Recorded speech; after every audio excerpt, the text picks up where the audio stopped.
yo, come here. He's like, yo, I'm on art. My name's Mill Ticket, man. This is my LP. It's $5. You want to check it out? Yeah, so Phil was like, sure, I'll support local artistry. $5. Yo, we listened to Hot Garbage, man, on the way. We literally had to stop the car and fucking throw it out the window. That's how bad it was. It was so bad. It was the most ignorant ass shit you've ever heard in your life. There was a song, it was literally for 45 seconds. It just said drugs, drugs, drugs, drugs, drugs, drugs, drugs, drugs, drugs, drugs. In auto-tune. In auto-tune.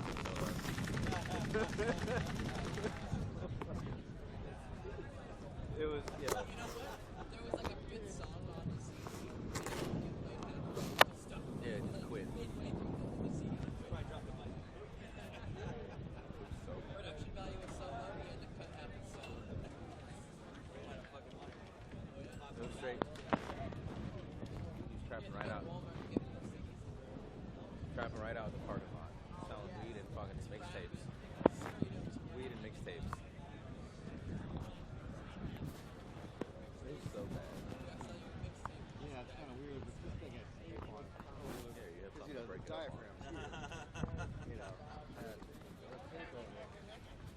Had tape over this part where I don't think we've ever had to ever kind of just toss the shit out the window. That's how bad it was. I wanted to go back and like hit it again, just so in case anyone picked it up and maybe was like, gee, I wonder if there's music on here. Let's give it a listen. Destroy it just in case anyone ever got a hold of it. Is that electrolyte fruit water? We're getting on the field? I put mine on the outside. oh, out. Well, we could do that. I mean,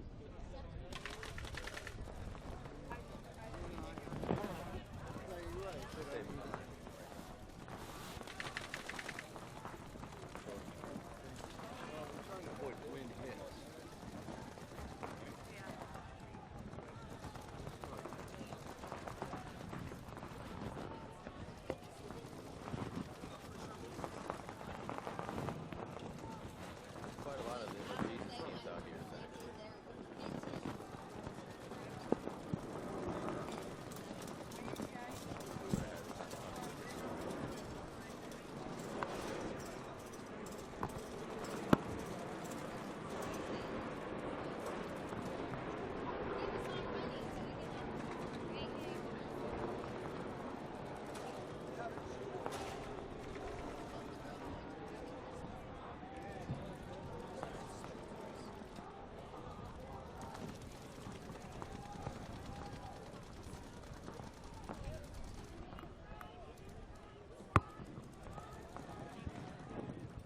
Gave you all your solid morals and values.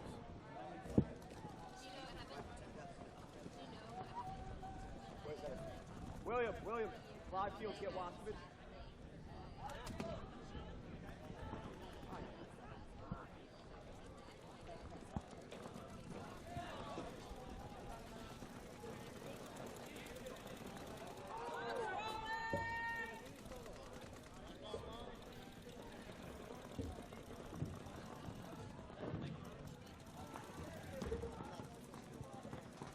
Sorry, Dylan. Yeah, we're good. We're good. Welcome back here.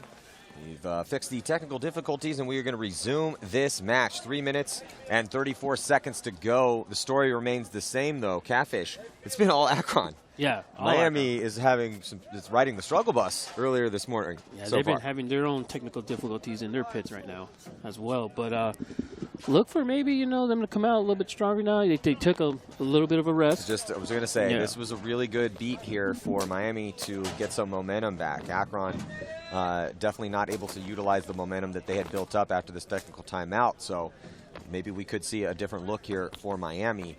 But the issues are going to remain the same. They need to stop getting shot off the break. They need to have more offense on the D side, and they need their back players to stay alive. Yeah, back players are key. They need to be able to tell their front players what to do next. But with that not there, it's like going in blind.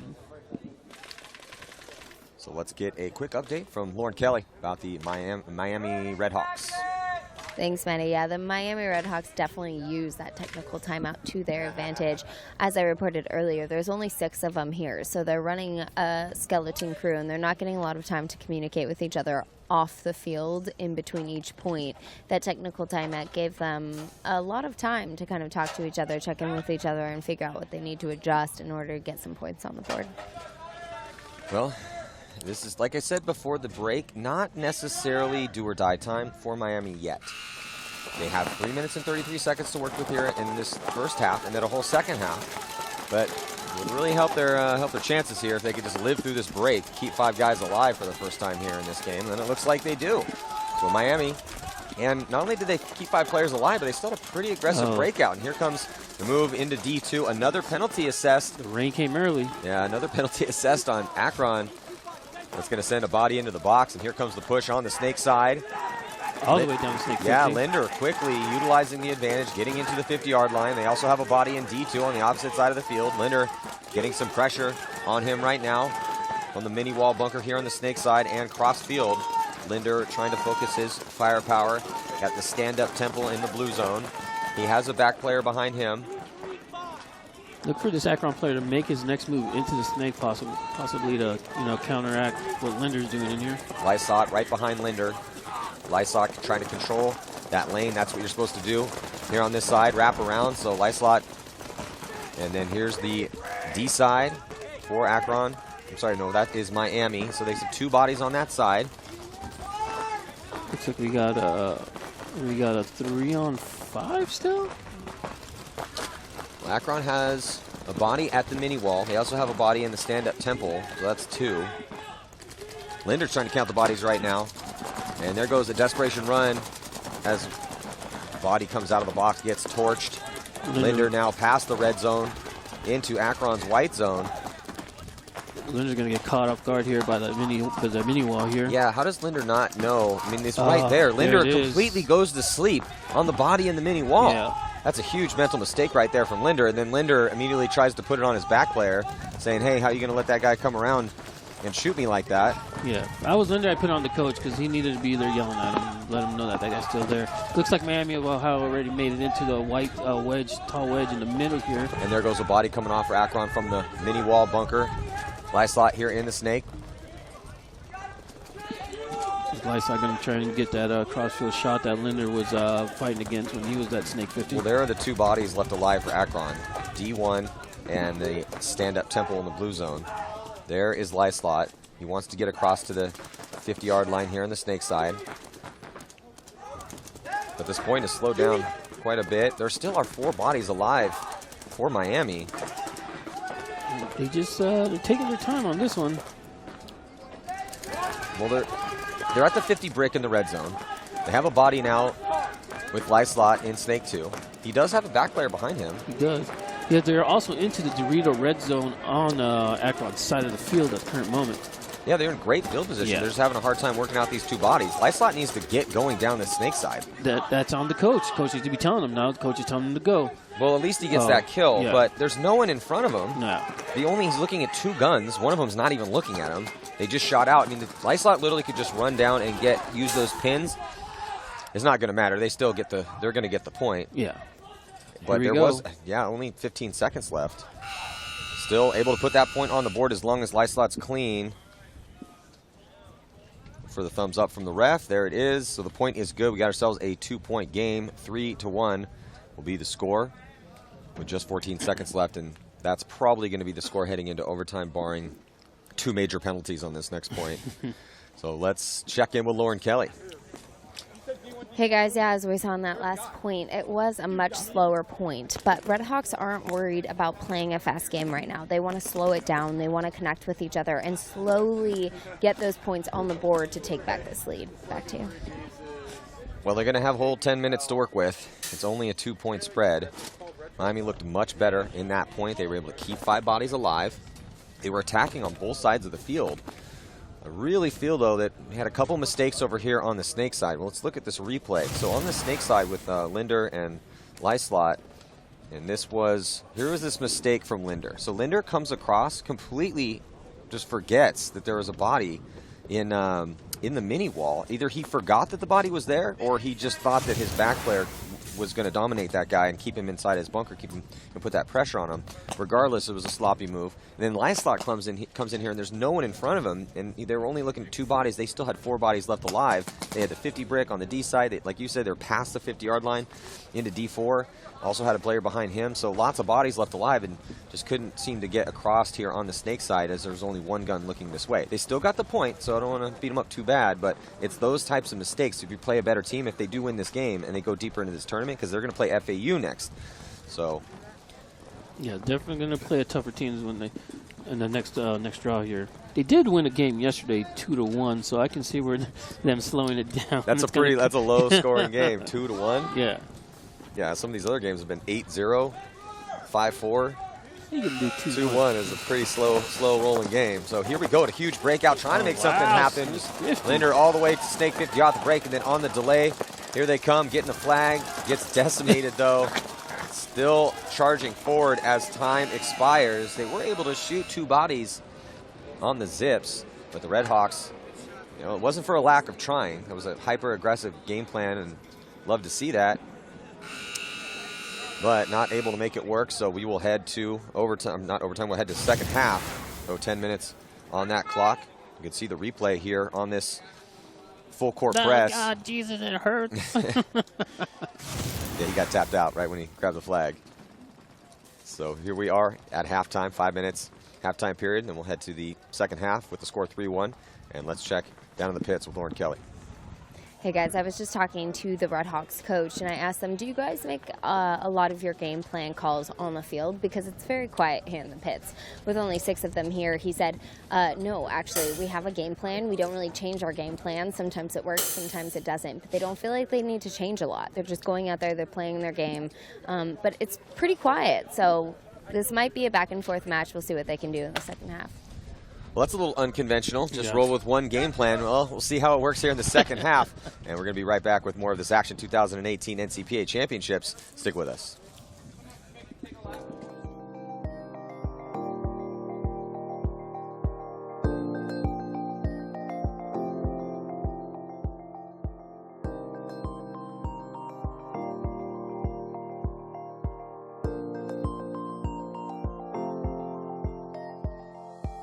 I'm Tyler Smith, one of the owner-operators of Official Paintball Games of Texas. We're located approximately 30 minutes east of Dallas, easily accessible either off of I-30 or Interstate 80. We own and operate off of about 60 acres. We have 10 active playing fields at this time. One of them is brand new, we just built it. It's a 2-stage castle. One of our most attractive fields is going to be our Black Hawk Down field. It's one of the ones that we're most known for, which has 2 towers and cars and a Huey helicopter. We also have Airport, which is got 2 towers, an ambulance, and 2 full-size airplanes on it. We do host a scenario game once a year where we have anywhere between 300 and 400 players come up. Our fields offer a lifelike experience that is great for any age range or experience level. We try to give the best to our players when they come out to visit us at Official Paintball, starting off with our 4-star custom blend paintballs that we bring in weekly, to our indoor plumbing for restroom use. We are a family-owned and operated business. We strive to be a business that is honest and trustworthy. We are a Christian-owned and operated business as well. We try to reach out to be a part of the community. We offer law enforcement and military discounts. We offer discounts for kids to come out and play for free if they bring in their report cards and they have A's and B's. And we also reach out to help local churches and any other non-profit organization. At this time, we'd like to thank all of our regular players, our friends, our family, and all the support that we've gathered over the past 22 years of business. And also, we look forward to all the new players that we're going to meet, and we look forward to offering you a safe, fun experience here at Official Paintball.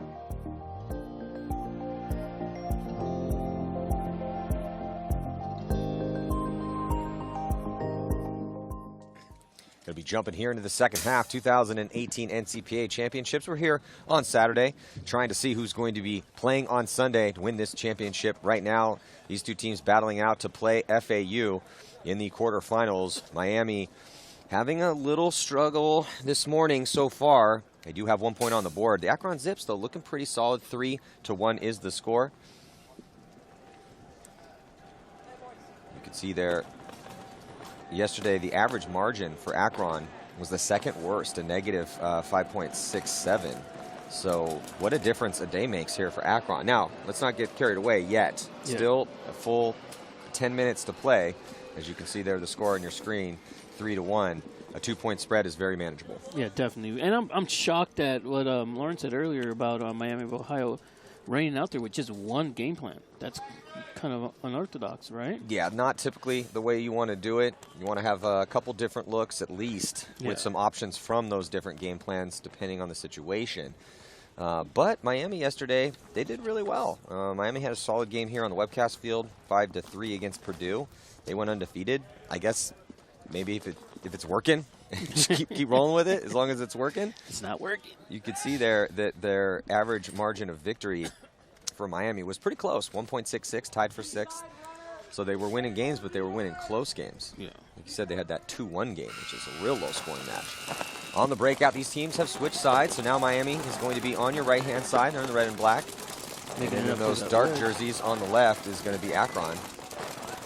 Looks like a Miami of Ohio player making it up to those center stand-up wedges in the white zone, trying to keep the snake players at bay. Looks like one of Akron's back bunkers here behind the snake is taking the walk, leaving them down to 4 bodies now. Here comes the move from the mini wall into snake 1 for Akron. A better field position for them in the snake. They also have D1, but better field position for Miami in that center of the field as they're at the wedge. Looks like Akron loses their first attacker on the D side as he tries to get into D2. So now just 4 bodies alive for Akron. And here comes a big bite all the way to the 50. Linder needs to get a little bit tighter in there. Nice move by Linder, though. Looks like we got Linder here looking inside, trying to look for that crossfield shot. Now listening to his coach. Coach gonna let him know when the snake player is not looking at him. Here comes another body coming off for Akron. So Miami trying to claw back into this match, stacking up bodies in the red zone on that 50-yard line. Gonna double up. Stacked up in there. Yeah, they have 4 bodies now in the red zone here for Miami. What was that guy doing? Looks like Akron playing the snake. Will look confused in there, getting taken down. And Miami starting to look like the team that we saw yesterday. Yeah, now they are.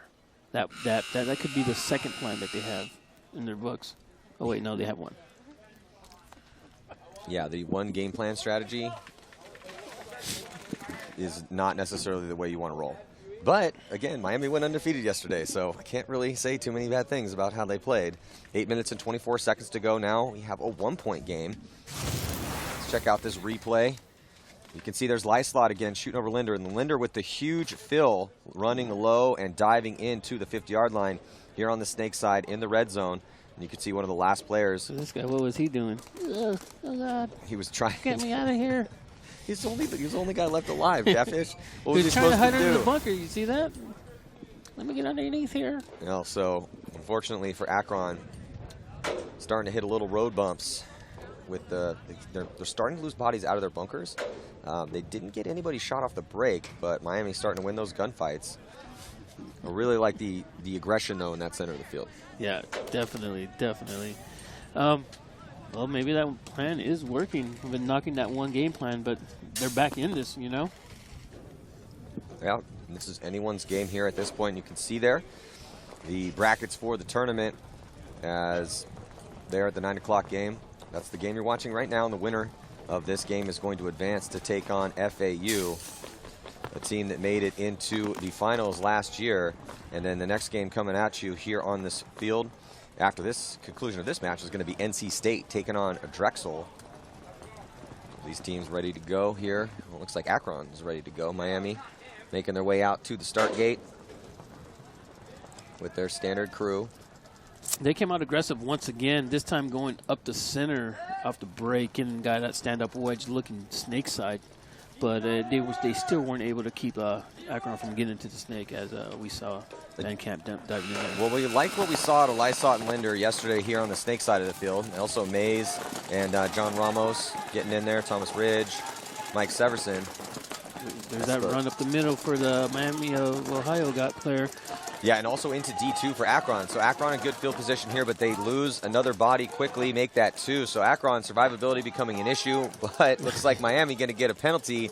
So squandering that high body situation, and no one has picked up the move here into the red zone, and this guy's about to get a couple free kills. No, Ridge. Ridge has no idea. Oh, he just got smoked in the head. The player for Akron that made it into the red zone, no one had picked him up, and that he could have blown the whole thing open. Ridge didn't pick him up. No one on the snake side picked him up. Then finally, after he also didn't know where anybody was, so he got in a good position, didn't know where the bodies were in front of him, and he ended up getting taken out. Yeah. Looks like that penalty. About to come off here. Look at 25 seconds left. So Lysott still. Oh, this guy's going to get his head blown off right here. So Akron with the body here in the snake on your left-hand side of your screen. Thanks for playing the game of you don't know what you're doing at the snake. He is definitely doing the head down, slow walk off frustration. And looks like Ridge is at the brick in the red zone trying to pinch out the back center bunker. Looks like Miami got their second player out of the box. Looks like it's a 2-on-1. Yeah, and he's going to go D side. That's smart. Coming out of the box as Ridge is already here now, moving towards the snake side. Got to spread that field out, try to take out this last player. And here comes Ridge. Ridge going to tenderize the back of the last player left alive for Akron with 6 minutes and 47 seconds left. Probably be around 6:40 when John Ramos doesn't even need to get in there, as that point is going to be conceded. So tie ball game. And they're back. Yeah, Miami looks much better here in these past couple points. They looked befuddled in the first half, and that now technical timeout must have helped them out a little bit, just a little bit. Nice work by Ramos. Nice work by Thomas Ridge, as those were basically the two guys getting it done. Let's check out this replay. So you can see there Akron on your screen, as they had initially had some bodies over here on the snake side. They had the mini wall. That's the back bunker. As you see that body just die out of, and here comes Ridge on the run through. Back massage. Oh, he actually was kind of nice to me. Shot him in the pack. Oh, that's a nice guy. And let's go down to Lauren Kelly, who was in the pits with Akron. Thanks, Maddie. Even though Akron threw away a 3-point lead, they're trying to stay confident in one another here in the pits. They said, let's just go back to the beginning of the game. It's technically 0-0 right now. They noticed that the Miami Redhawks are moving further up the field earlier on. They're playing more aggressive. So we'll see if they can counteract that moving into this next point. Well, that does become an issue occasionally because, you know, Catfish are shooting off the break, right? Yeah. And their off-the-break shots for Akron were dialed in to start this out. Now Miami decides to push forward slightly, and that angle changes. So the angle that was working for you when you were shooting bodies off the break at the beginning of the game no longer working for them, as Miami really has been able to keep those bodies alive, and they're starting to shoot bodies off the break. Yeah, and they're running that guy up to center. I like that move. It's keeping the guy out of the snake for Akron, or at least delaying that move. That way they can concentrate on the D side more. It's I like that move right there. There's Mays on your screen for Miami, Justin Mays. And you can see this 3 unanswered point run that Miami is on. Akron needs to stop the bleeding right now, as it's all tied up at 3.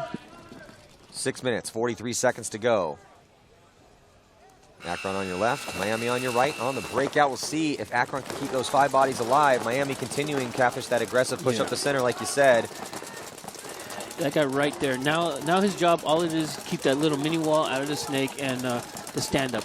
From that position, he can shoot both those bunkers, is what I like. There is a body coming off for Akron from the D side early. Good break for the Redhawks, though, on the flip side, as they have 5 bodies alive in good position in the center. Oh, Akron dropping 2 players on the D side, looking like they only have 3 players left, 2 on the snake side and 1 in the stand up, which he will now trying to make it out to the Doritos, running halfway there and just turning around, walking back. Well, so the story of this game, as the bodies are dropping from Akron, is that Akron comes out on fire. Yeah. They are just dominating Miami, Ohio. Now we get a major penalty on Akron. They are falling to pieces out there. Yeah, there's a red flag sitting on the grass over there. Oh, man. Yeah, Miami is pumped up. Linder. As it looks like Alec Linder, he is yelling at his boys, let's go, let's do this. I mean, that's 4 unanswered points for them, but Akron came out just dominating, and then after that technical timeout, Miami fixed all of the things that was going wrong for them, and now they're looking really good, looking like the team we saw go undefeated yesterday. So that major penalty is really going to hurt Akron because they're going to have to play the majority of the rest of this game down a body with just 5 minutes and 49 seconds left. And with the major, this is a throwback to old school X-ball, majors and minor penalties in a penalty box. It's like it's 2005 all over again in the NXL. You can see just Akron hiding in their spots, getting pinched out. That's 2 points in a row that we've seen bodies drop out of that insert bunker here on the snake side. And let's check in again with Lauren. Hey guys, Red Hawks are really feeling it this second half. They said they absolutely came out a little slow that first half, but Severson was here in the pit during that last point. He was jumping up and down as that point was going on, and they were going to take the lead, coming back from a 3-point deficit. So they're feeling really good. They have the momentum on their side. We'll see if they can close this out for a win. Well, I'll tell you what, you always want to win your games, right, Catfish? Yeah. However, the games you really want to win, the ones you definitely do not want to lose, are the games against a team from your area of the world and a team that on paper you're better than. Yeah. And that's what it was looking bad for Miami. But we'll see, though. Just a few minutes left to go here in this match. See who's going to take the victory. We'll be right back after this.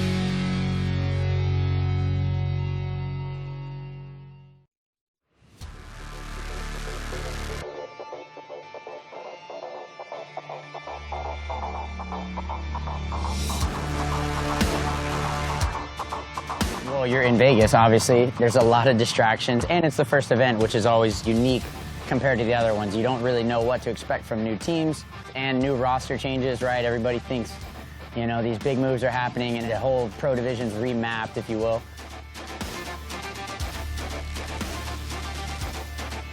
And so there's kind of a lot of buzz at the first event. Oh, how's this going to happen? They change the bunkers, right? So that's another thing. Kind of everybody's still waiting to see what happens on a tournament field with tournament reps, with tournament paint. And again, you're in Vegas, so there's plenty of distraction just already built in. Josh Mountain from Scottsdale Elevation. Tim Russellback, I play for Sacramento DMG. My name's Will, I play for New York Extreme. Marvin Gerber, number 38, I play for Sacramento DMG. Slava from Emerald Kings. Welcome to the 2018 NXL Las Vegas Open. I'm Matty Marshall alongside Nick Slovak. We're here at Craig Ranch Regional Park, a little outside of Las Vegas, Nevada.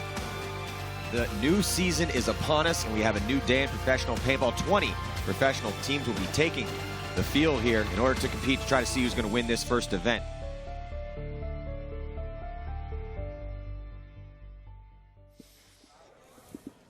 We are back here, 2018 National Collegiate Paintball Association Championships, and the battle on the field between Akron and Miami, Ohio. 5:49 to go. Miami has just stomped back into this match. 4 unanswered points for them.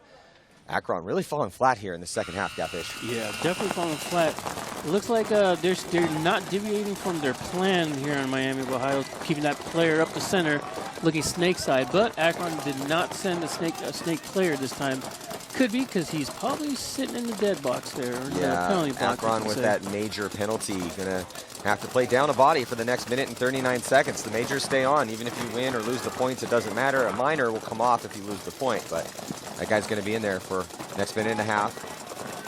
Looks like we have Miami still kind of testing the water to see if they can make a little push here.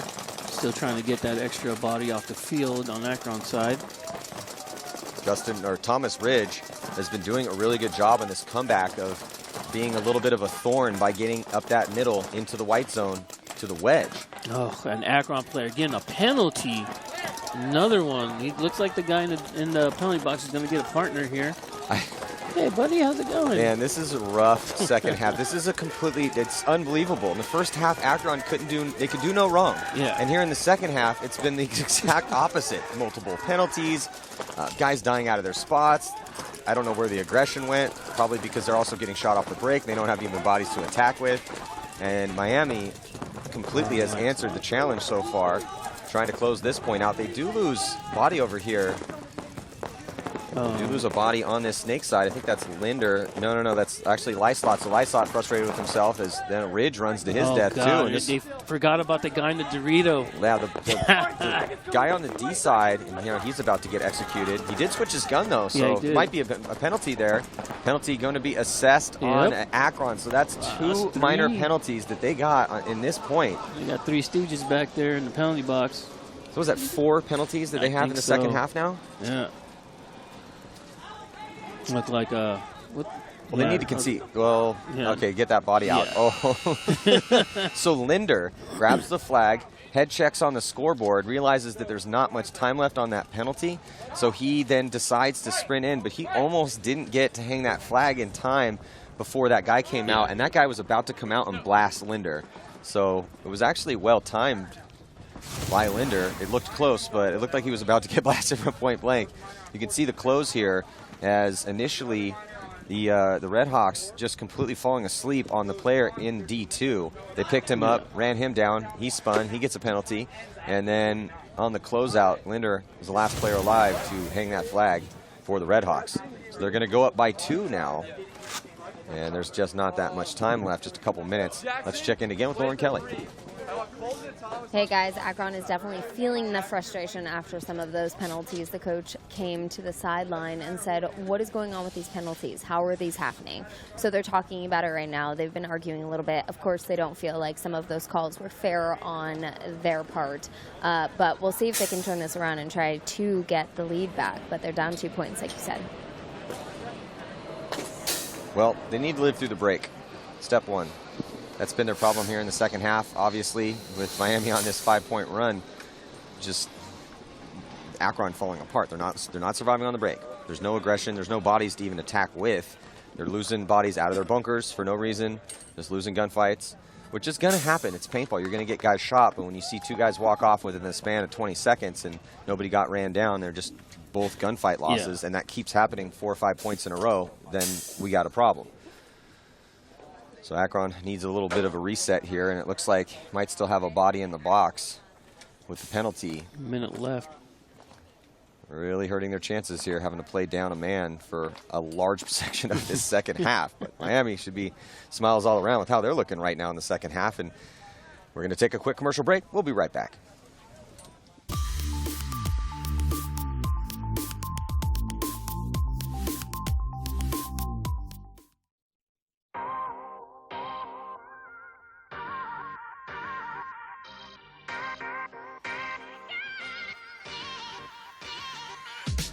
This is Boss Paintball Products in Geneva, New York.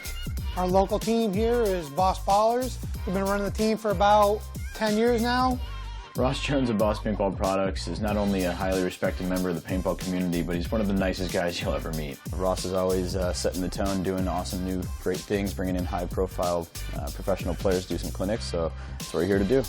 We just finished the Brad McCurley Clinic. Over the past 3 years, we've had Bobby Villas and Justin Rabikoff, and we wish more people would take advantage of coming out and learning from some of the best in the world. That's about like we were just doing on the other side. I'm aiming basically at the middle of that can. For my clinics, everything we do is sequential, starting with individual skills to high and low body situations to full game scenarios and game plans. There's a little bit of something for everybody. That way everyone benefits. We also host the CNYPL paintball series. We also have open play and group rates for regular paintball. And then we also have the 50 caliber low impact Opus guns out here for the younger kids. And then for even younger than that, we run Splat Masters. You can come out and play and show you a good time.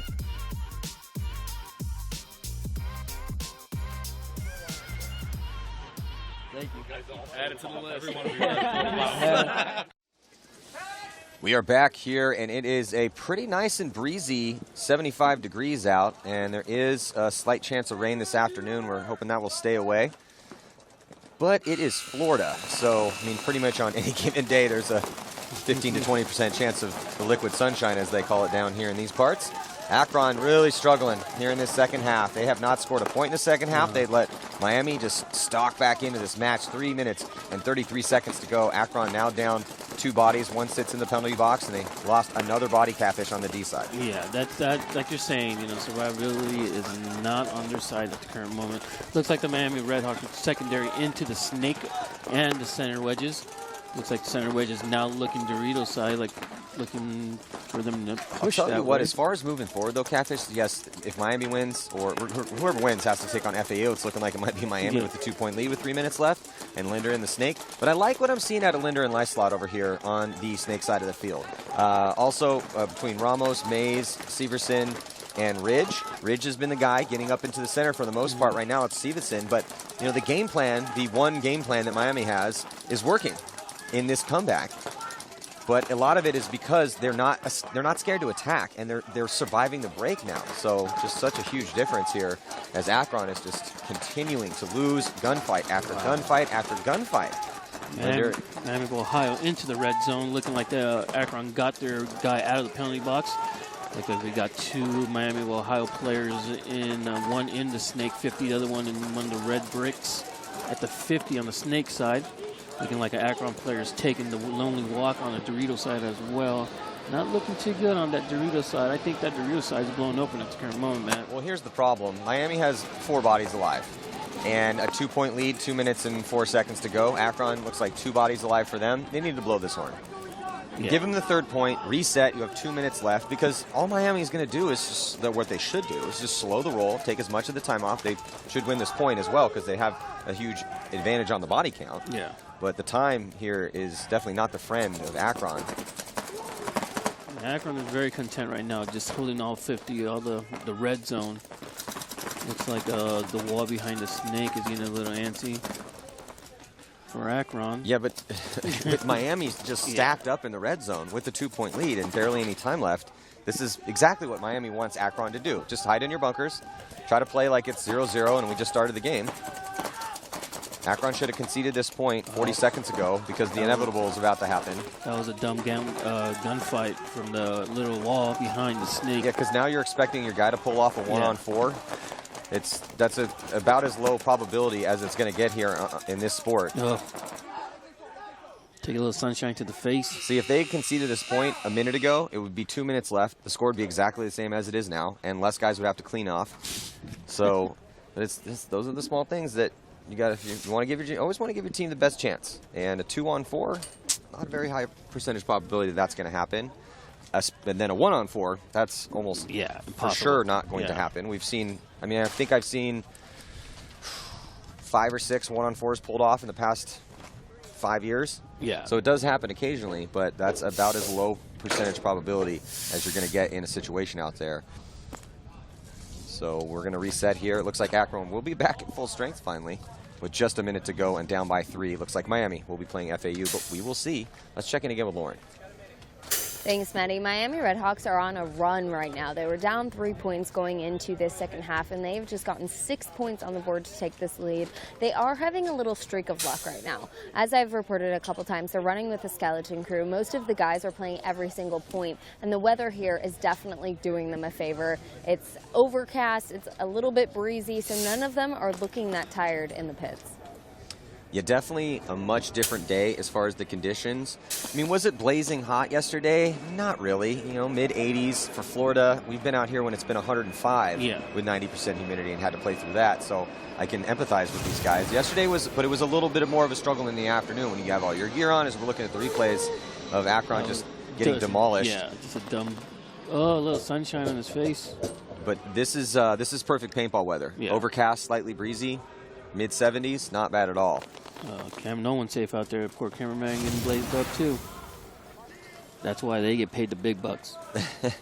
I will be looking forward to seeing this Miami FAU game if the same holds true at the end of this match, which I'm pretty sure that it will, barring 3 unbelievably horrible points for Miami in a minute.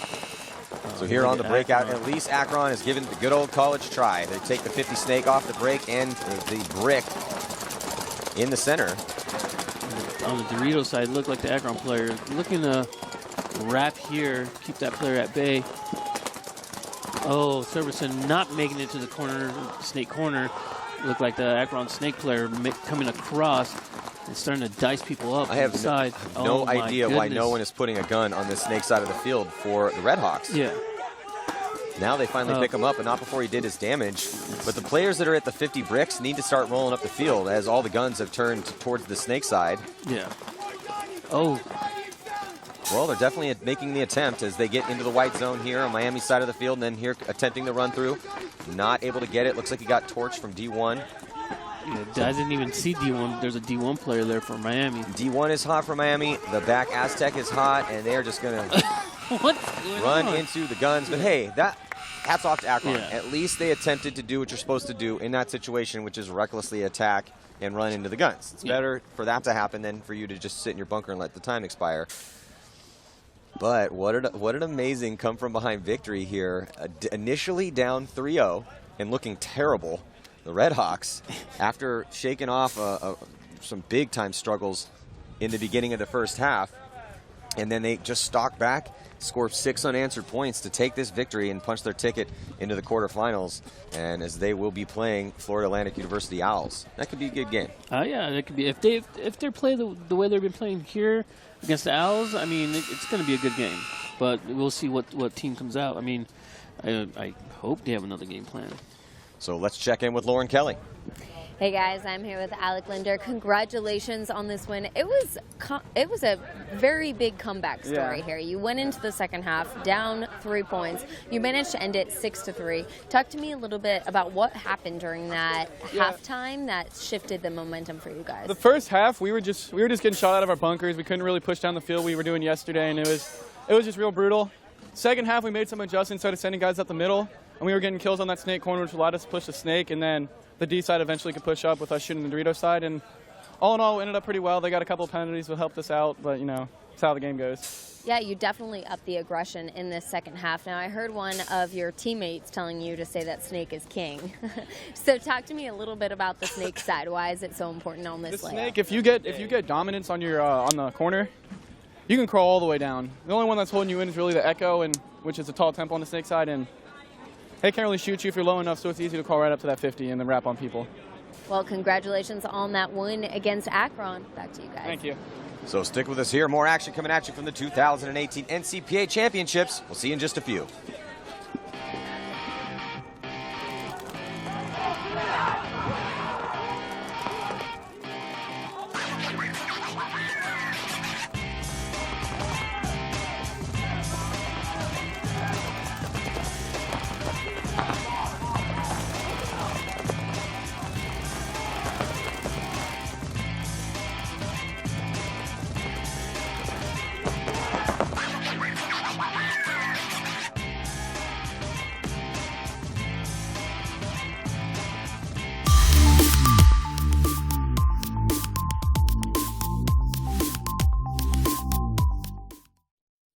I'm Joel with Predator Paintball Park in San Antonio, Texas.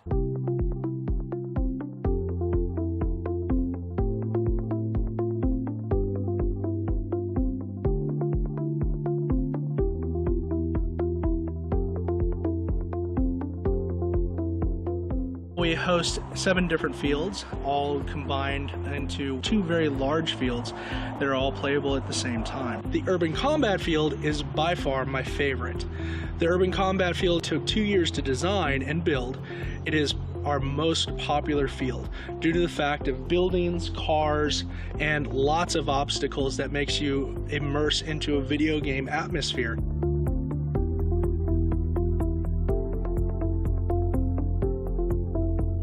Here at Predator Paintball Park, we offer 3 different styles of play. We offer the Splatmaster Adventure, which uses the 50 cal shotgun that you play on your normal paintball fields, but with a smaller projectile. The nice thing about the Splatmaster is that you can get up close and personal. These markers are designed for 9 and up. The next is going to definitely be our 50 cal low impact traditional paintball. This is for 10 and up. This is for the young people that are making the transition from Splatmaster over to normal paintball. The paintball marker is the same size. The only difference is the paintball that it fires. It fires the low impact 50 cal paintball. So it does give you a little sting, but nothing like that of the normal 68 caliber.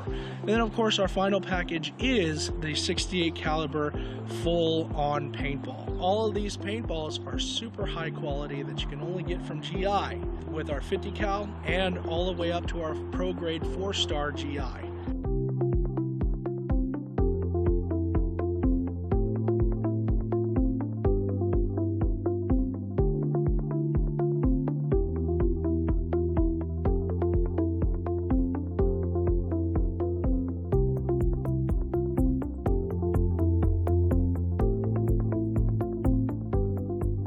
Here at Pro Shop, we offer all types of different markers, packs, as well as jerseys and gear bags and all of your paintball needs. We do offer specials on park entrances since we do own Predator, which is our 5 pass and our 10 pass. Also, if you purchase the paintballs here at Pro Shop, you get $10 off your entry fee out of the park. Just want to say thank you guys for coming in and checking us out and for supporting your local paintball store and your local paintball park, which is Pro Shop Paintball and Predator Paintball Park.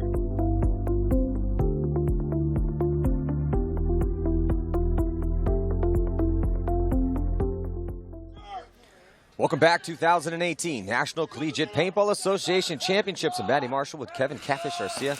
And right now, it's NC State taking on the Drexel Dragons. Looks like the breakouts are kind of even here. Both teams getting into the Doritos. Yeah, good breakout for both squads. And let's check in with Lauren. Looks like she has an update for NC State. Hey guys, NC State is looking to bring home this win and have it be a dramatic one. Drexel has beat them the past 2 years at the World Championship, so this is quite a rival match for them. Well, Drexel did not look good yesterday in their game on the Webcast field as they got dominated by Liberty.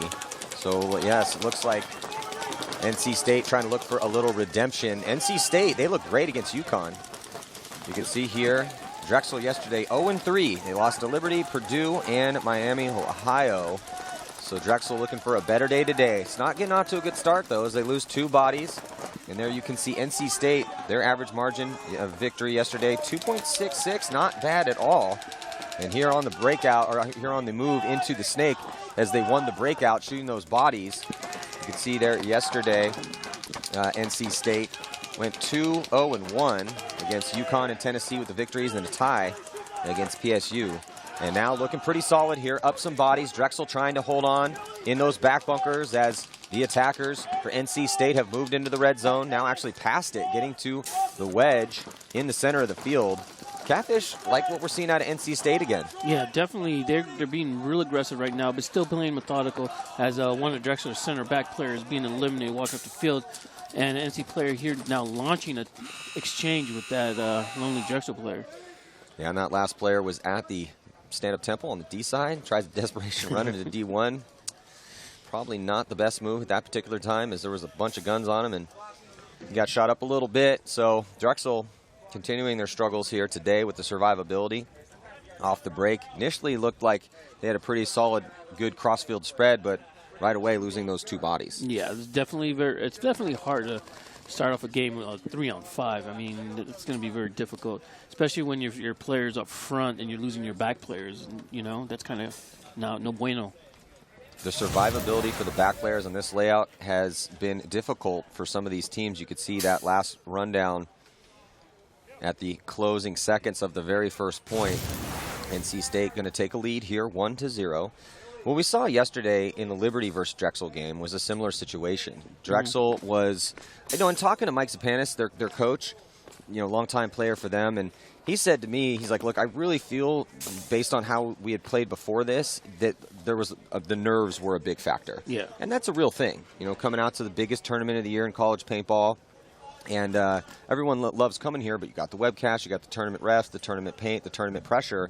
And for some of the newer players, that can be difficult to deal with. Definitely. I mean, you got to have some of the veterans kind of calm down the newer players because they don't want them, you know, look like a fool out there, especially on the webcam. Well, and that's why it's great to have yeah. a guy like Mike in your ear saying, hey, everything's going to be fine. Let's just, you know, as we always say, let's just play our game. Yeah. You know, everyone always like, we're going to play Drexel Paintball, or we're going to play Ironman Paintball, or we're going to play Impact Paintball. Everyone always likes to say that. But what that really means is, look, take a deep breath. We've been doing this for a while. Let's just go out here, have fun, and try to execute the game plan. I'm pretty sure the game plan is not have two guys die out of their spots within the first 20 seconds. So we'll see if Drexel can tighten it up. There, they are on your screen. Here on the right-hand side, NC State on the left, and a very hyper-aggressive breakout. I like this from NC State. They double up the bricks in the center. Send one to the snake side brick, one to the D side brick, into the red zone. What a beautiful breakout from NC State. And both of them alive. Drexel dropping their Dorito side player.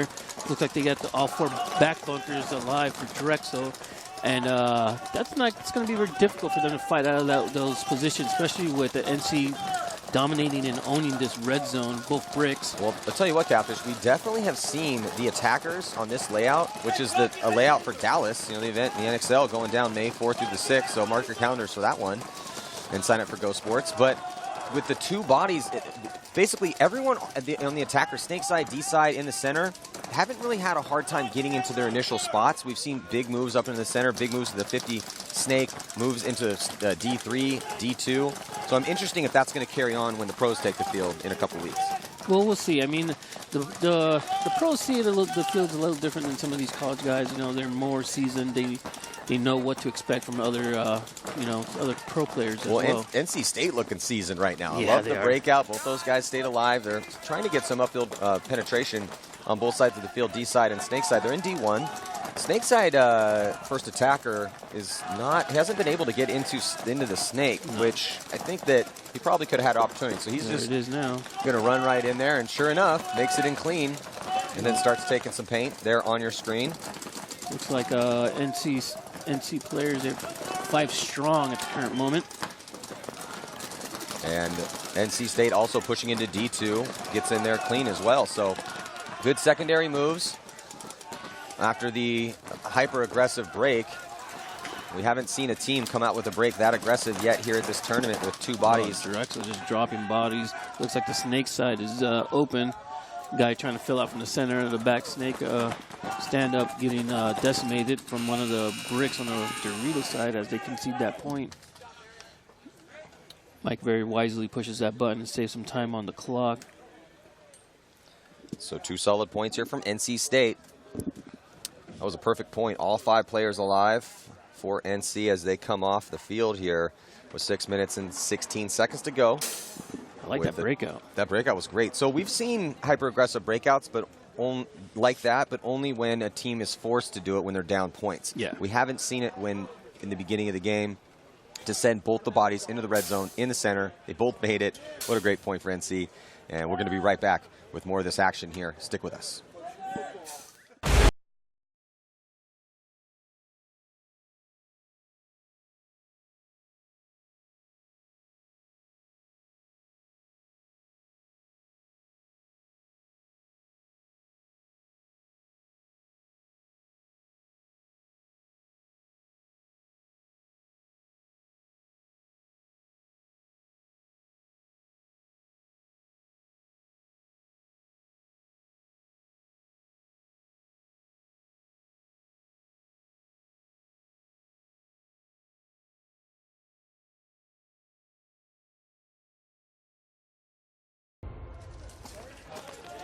Drexel getting off to a slow start here against a hyper-aggressive NC State.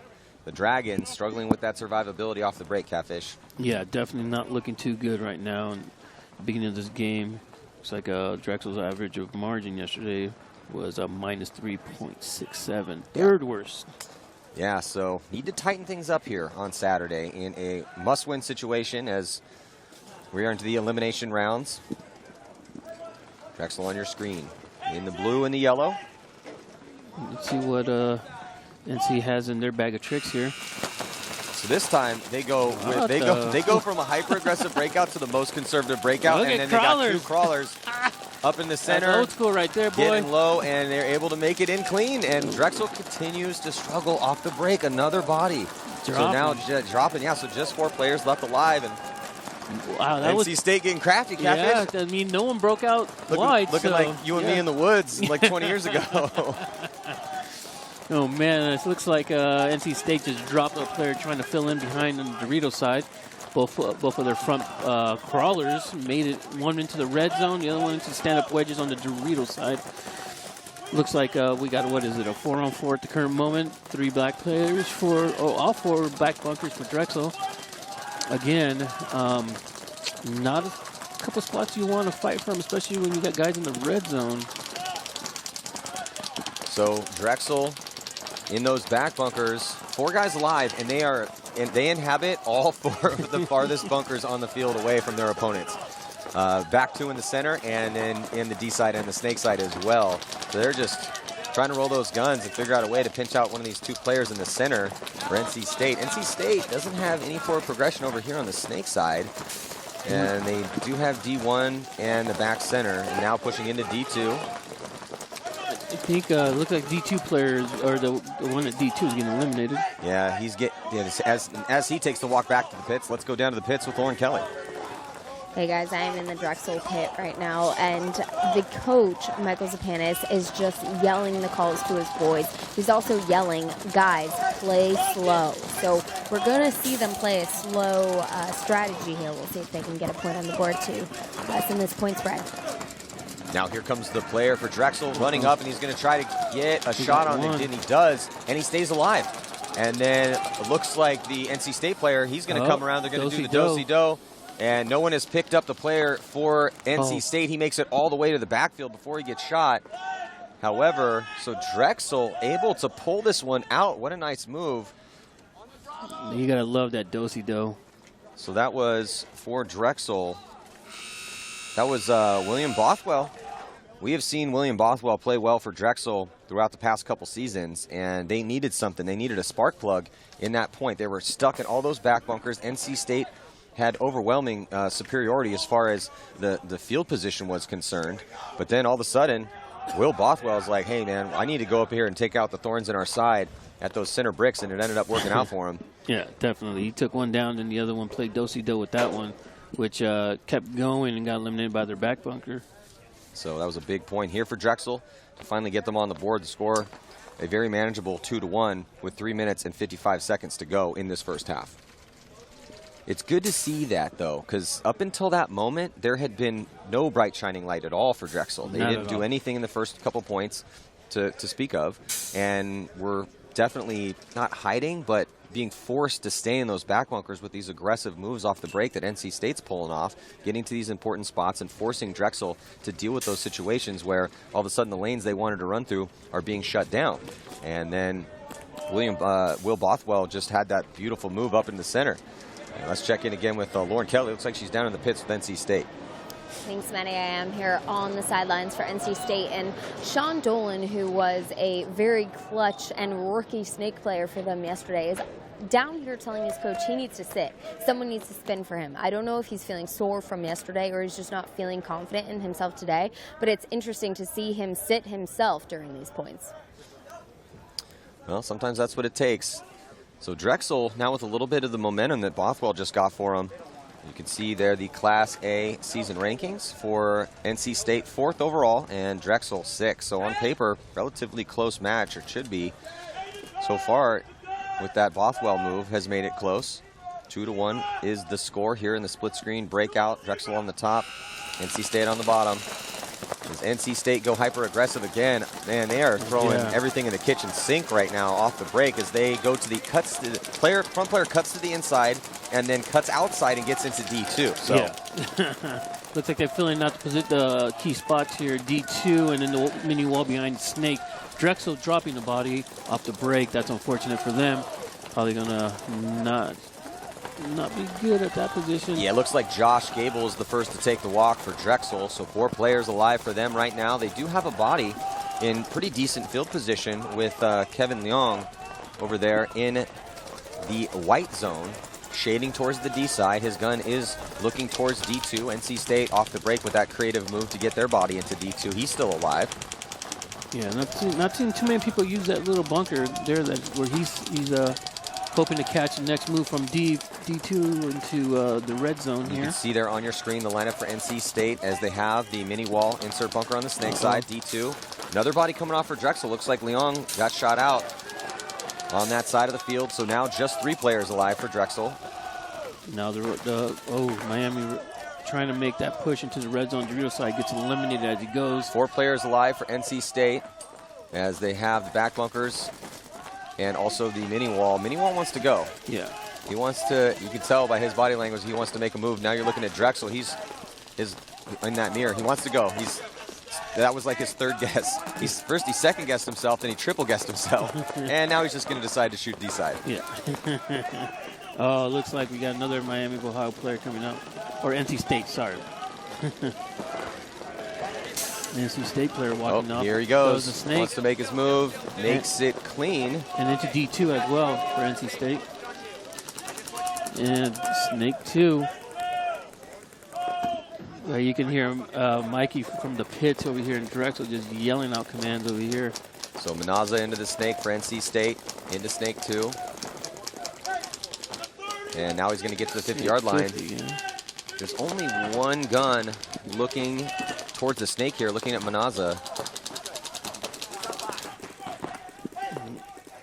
The mini wall for Drexel looking to possibly make a move into the snake. Catfish, looks like NC State's having some problems with survivability and winning gunfights here in this particular point as they've dropped now 3 bodies out of their bunkers. So NC State with a body in D2, he's been there pretty much the entire game. And then slowly but surely, Manaza has made his way there in the bottom portion of your screen into the red zone here, into the 50-yard line on the snake side. Yeah, definitely. I think the NC State player, can't see that Drexel player that just moved into the red zone for the Dorito. Doesn't appear that Manaza knows the count because he's shooting at a spot that doesn't have a player in it. And then here comes the rundown. Takes out Manaza. Nice move from Drexel. And then here comes a move off of that. Nice job by Drexel using that chaos to make a move down on the D side of the field. And I think we're going to see potentially a penalty as the referees are chasing Drexel down to see if he's clean. I thought the way the refs were moving that they were going to get a penalty, but they're not. So Drexel scrapping out here in this point to tie it up. I tell you, there's nothing scarier than making a crucial move and then have 3 refs run directly at you, all excited. At that point, you're kind of like, so Drexel play, sometimes that doesn't work out in your favor. But so Drexel with some counterpunch paintball here and winning gunfights, most importantly. So they've tightened it up. They did lose a body early, but after that, just winning some gunfights. NC State playing a little sloppy out there. And you can see there's Manaza in the snake, and he chooses the wrong moment to put his gun towards that snake side, and he gets run down. Then here comes the move on the D side of the field for Drexel, and that's William Bothwell again. So Bothwell really been the standout star so far in these 2 points that Drexel's put on the board to tie this game up here, Catfish. Yeah, definitely helping out his team, put some points up. Looks like the Dragons are still alive here, making some extra moves here. Micah trying to call out some plays here, looking a little sporadic here. Well, that's the thing. So Drexel they had a lot of problems yesterday, let's be honest, right?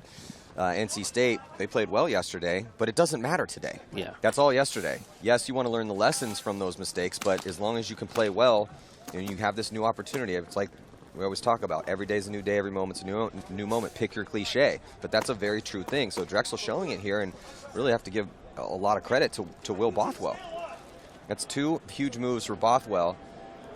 And it wasn't just him. I mean, across the board, Drexel just played a lot tighter winning those gunfights, but Bothwell was the one to close it out off of his player's move on here on the snake side, and he utilized that chaos when the gun shifted to close it out. Yeah, definitely it's a great time. It was good timing on his part to know when, the craziness is happening and that's going to be your time to go, So can Drexel keep this going here? NC State needs to tighten it up a bit. Sloppy deaths in that last point. I really love their breakouts, though. They go back to the hyper-aggressive, double up the center breakout. It's working. And they make it in clean. So that's the interesting thing. Again, heading into the event in Dallas, which is just a few weeks away, May 4th through the 6th. So mark your calendars for the NXL event in Dallas and sign up for Go Sports. But I wonder if these types of hyper-aggressive breakouts are going to transition to when the pros take the field, because NC State is, at least off the break, putting a clinic on. Oh yeah, definitely putting in a clinic, and it seems like they're making those positions at will. So it looks like that was. Why was that point conceded? There was 4 players alive for Drexel. I think that was time, Matt. Oh, sorry. Yeah, so the time expired. I got so wrapped up in these beautiful breakouts that NC State keeps running. Mesmerized you. Yeah, dude, they mesmerized me, snake charmed me. We haven't seen that out here. No. We've seen a lot of your traditional breakouts. Guys have been going the snake off the break, which seems to be very makeable. Players are going away from that more today so far. I mean, still got a lot of paintball to be played. Definitely a lot. But NC State has really kind of shown us how this field can be played off the break. But they need to tighten things up a little bit, because the reason that Drexel is still in this match is some gunfight losses from NC State, regardless of their good break. So we're going to be right back after these messages. Stick with us.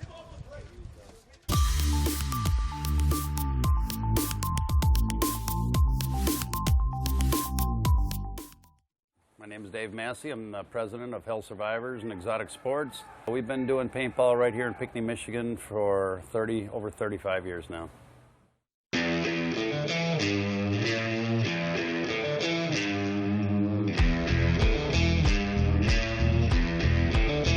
We opened officially, or unofficially I would say, probably 82, and then we incorporated Hell Survivors Inc. as 1984.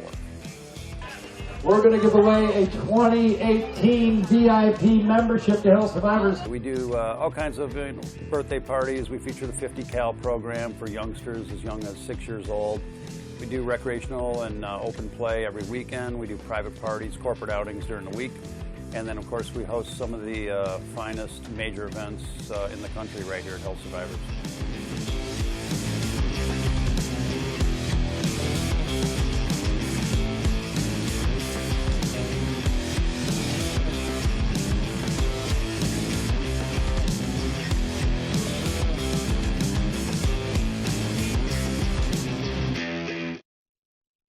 We have 12 different play fields that incorporate 10 different woods ball fields. We have 2 different speed ball or X-ball type fields down below, tournament style. And we've got like a 180-acre complex that encompasses all of our parking for major events, camping areas. We have a licensed state campgrounds on site. And of course the play fields, there's probably about 80 acres worth of play fields.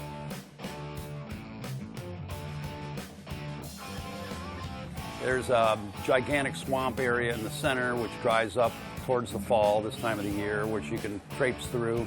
One of Bob Long's favorite hiding spots in the Tillies, as he called it. We offer a full rental line as far as Tipman markers. We feature the FT50 Light for the younger kids with a smaller nitro tank on it, and then we do the FT12 semi-auto markers by Tipman for our semi-auto standard rental.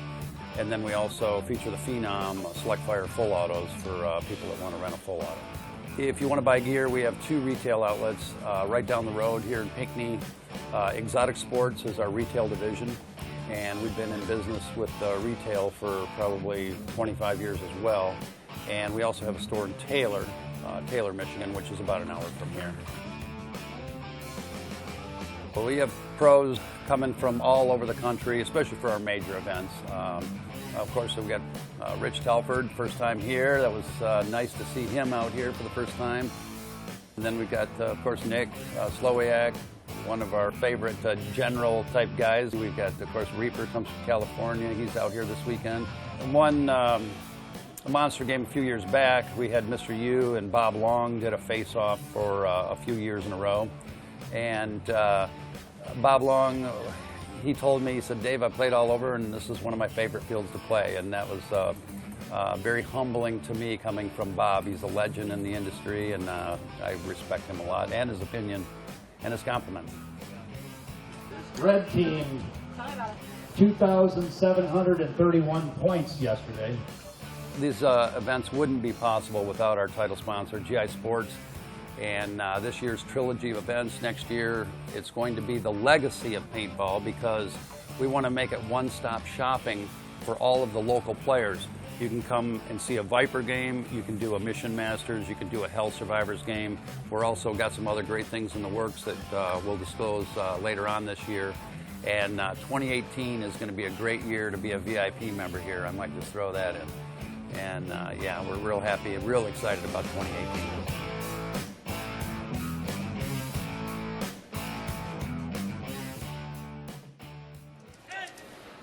Heading into this second half here, 2018 NCPA Championships.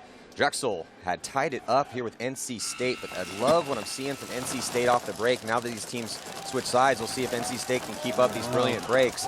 As they do that unconventional run, they send a body up to the center and then cut him out wide on a slant route into D2, and it looks like he makes it in clean. So NC State really making it look nice off the break. The problem, though, in the past couple points is they're just dying out of their spots too often. That has allowed Drexel to get back in this match. And that's great to see from Drexel. They struggled mightily yesterday, so really seem to have changed things around for this do-or-die match, trying to move on to see who's going to play UConn. Yeah, definitely. Let's put a Drexel player at the mini wall to make a move into the snake here. NC State over here. Let's check in with Lauren Kelly. Hey guys, going into the second half, the coach of Drexel was making game plans ahead of time to plan for NC State to come down with 2 players in the middle. He says they've been doing it every single play. Right now he's on the sidelines telling his players to play slow and wait for the moves to develop rather than making bumps early on. Looks like Drexel able to make it into Snake 1. Looked like Coach Zapp was getting a little frustrated at the lack of his player not listening to him, telling him to make the move. And that's one of the, definitely an advantage for the players out there, is that this format does allow for not only an on-field coach, but yelling from the pits, which does not exist in the NXL anymore. So it's a little bit of a throwback to what this format of paintball was being played at the highest level about 10 years ago. Looks like Drexel does not have an on-field coach at the current moment. Yeah, I wonder why. Yeah. Well, Drexel doing a good job out there so far. Staying alive, rolling those guns. They're in D1, Snake 2 now. As it looks like Severson making it in.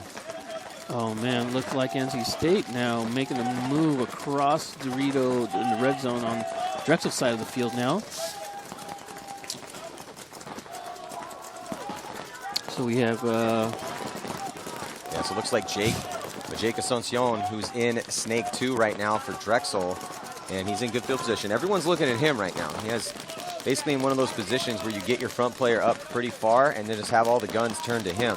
The thing with NC State that they've, in these big breaks that they've been having, is they've been putting their attackers close up and far up the field. So they've been getting into real good field position, which Drexel has to deal with. And that's just what happened on the D side right now. NC State was into the red zone. Drexel forced to run that player down, sacrifice his body to do it, but at least he was able to get his man.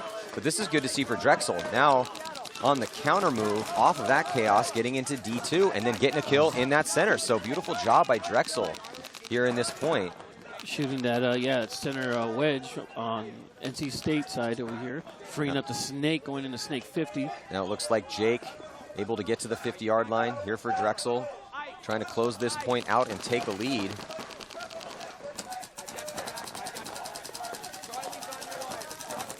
Looks like Jake listening to Mikey over here on the pitch, joysticking him around. Looks like Drexel player making it to the center wedge on the Snake side, shooting Dorito side. Looks like NC State still has a guy at Dorito 2, as well as Drexel has one at Dorito 2 as well. This is when you got to talk it up here. Find the bodies, close this point out. Drexel with the better field position. Here now into the red zone with 2 bodies. A body at the brick.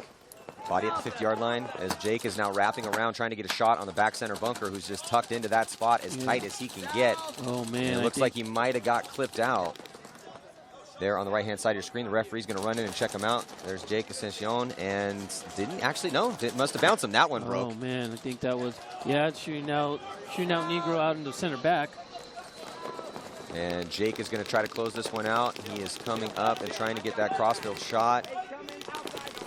And finally able to get that kill. So nice closeout here from Drexel. 3 unanswered points for them. Yeah, looking like the Zapp just sending it, yelling Mike out. Zapp is losing his mind here in the pit, screaming at his guys.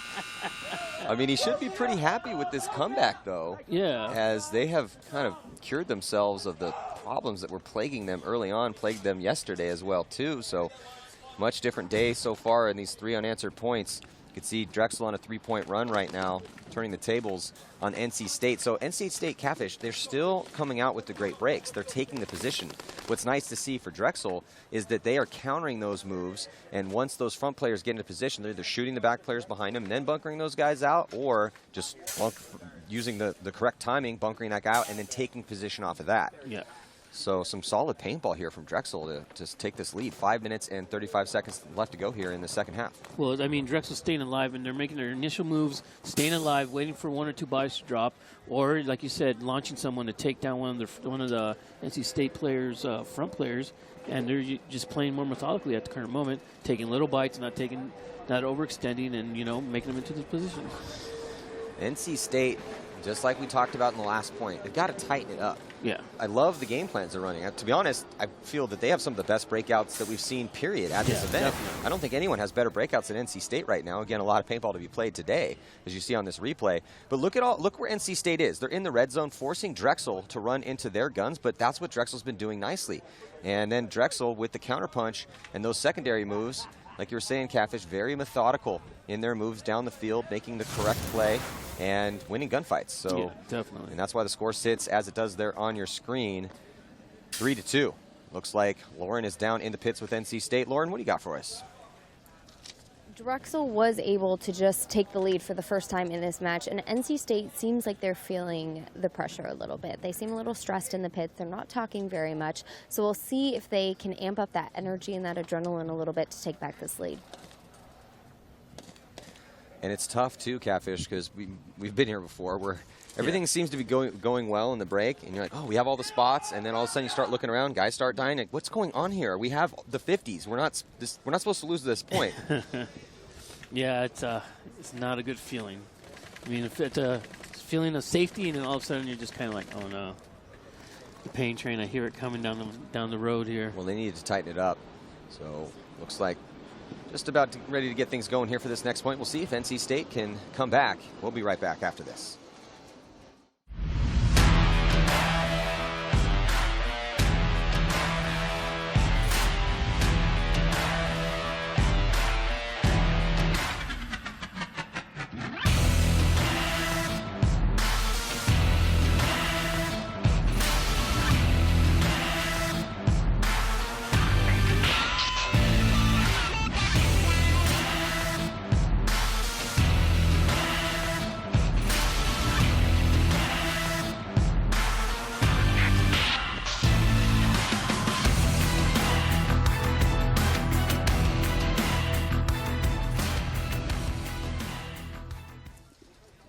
We are back here. Let's take a look at the brackets here on Saturday, 2018 NCPA Championships.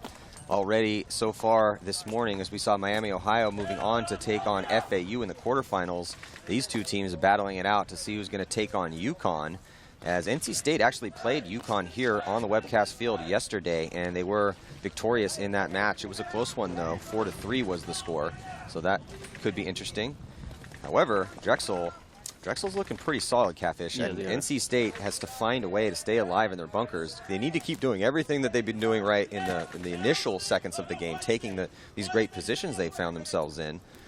So I hope they don't change that up. However, because Drexel hasn't found a way to shoot those guys running off the break. And now a huge power play as they send basically 3 bodies towards the snake side. Just 1 body for NC State goes to the D side.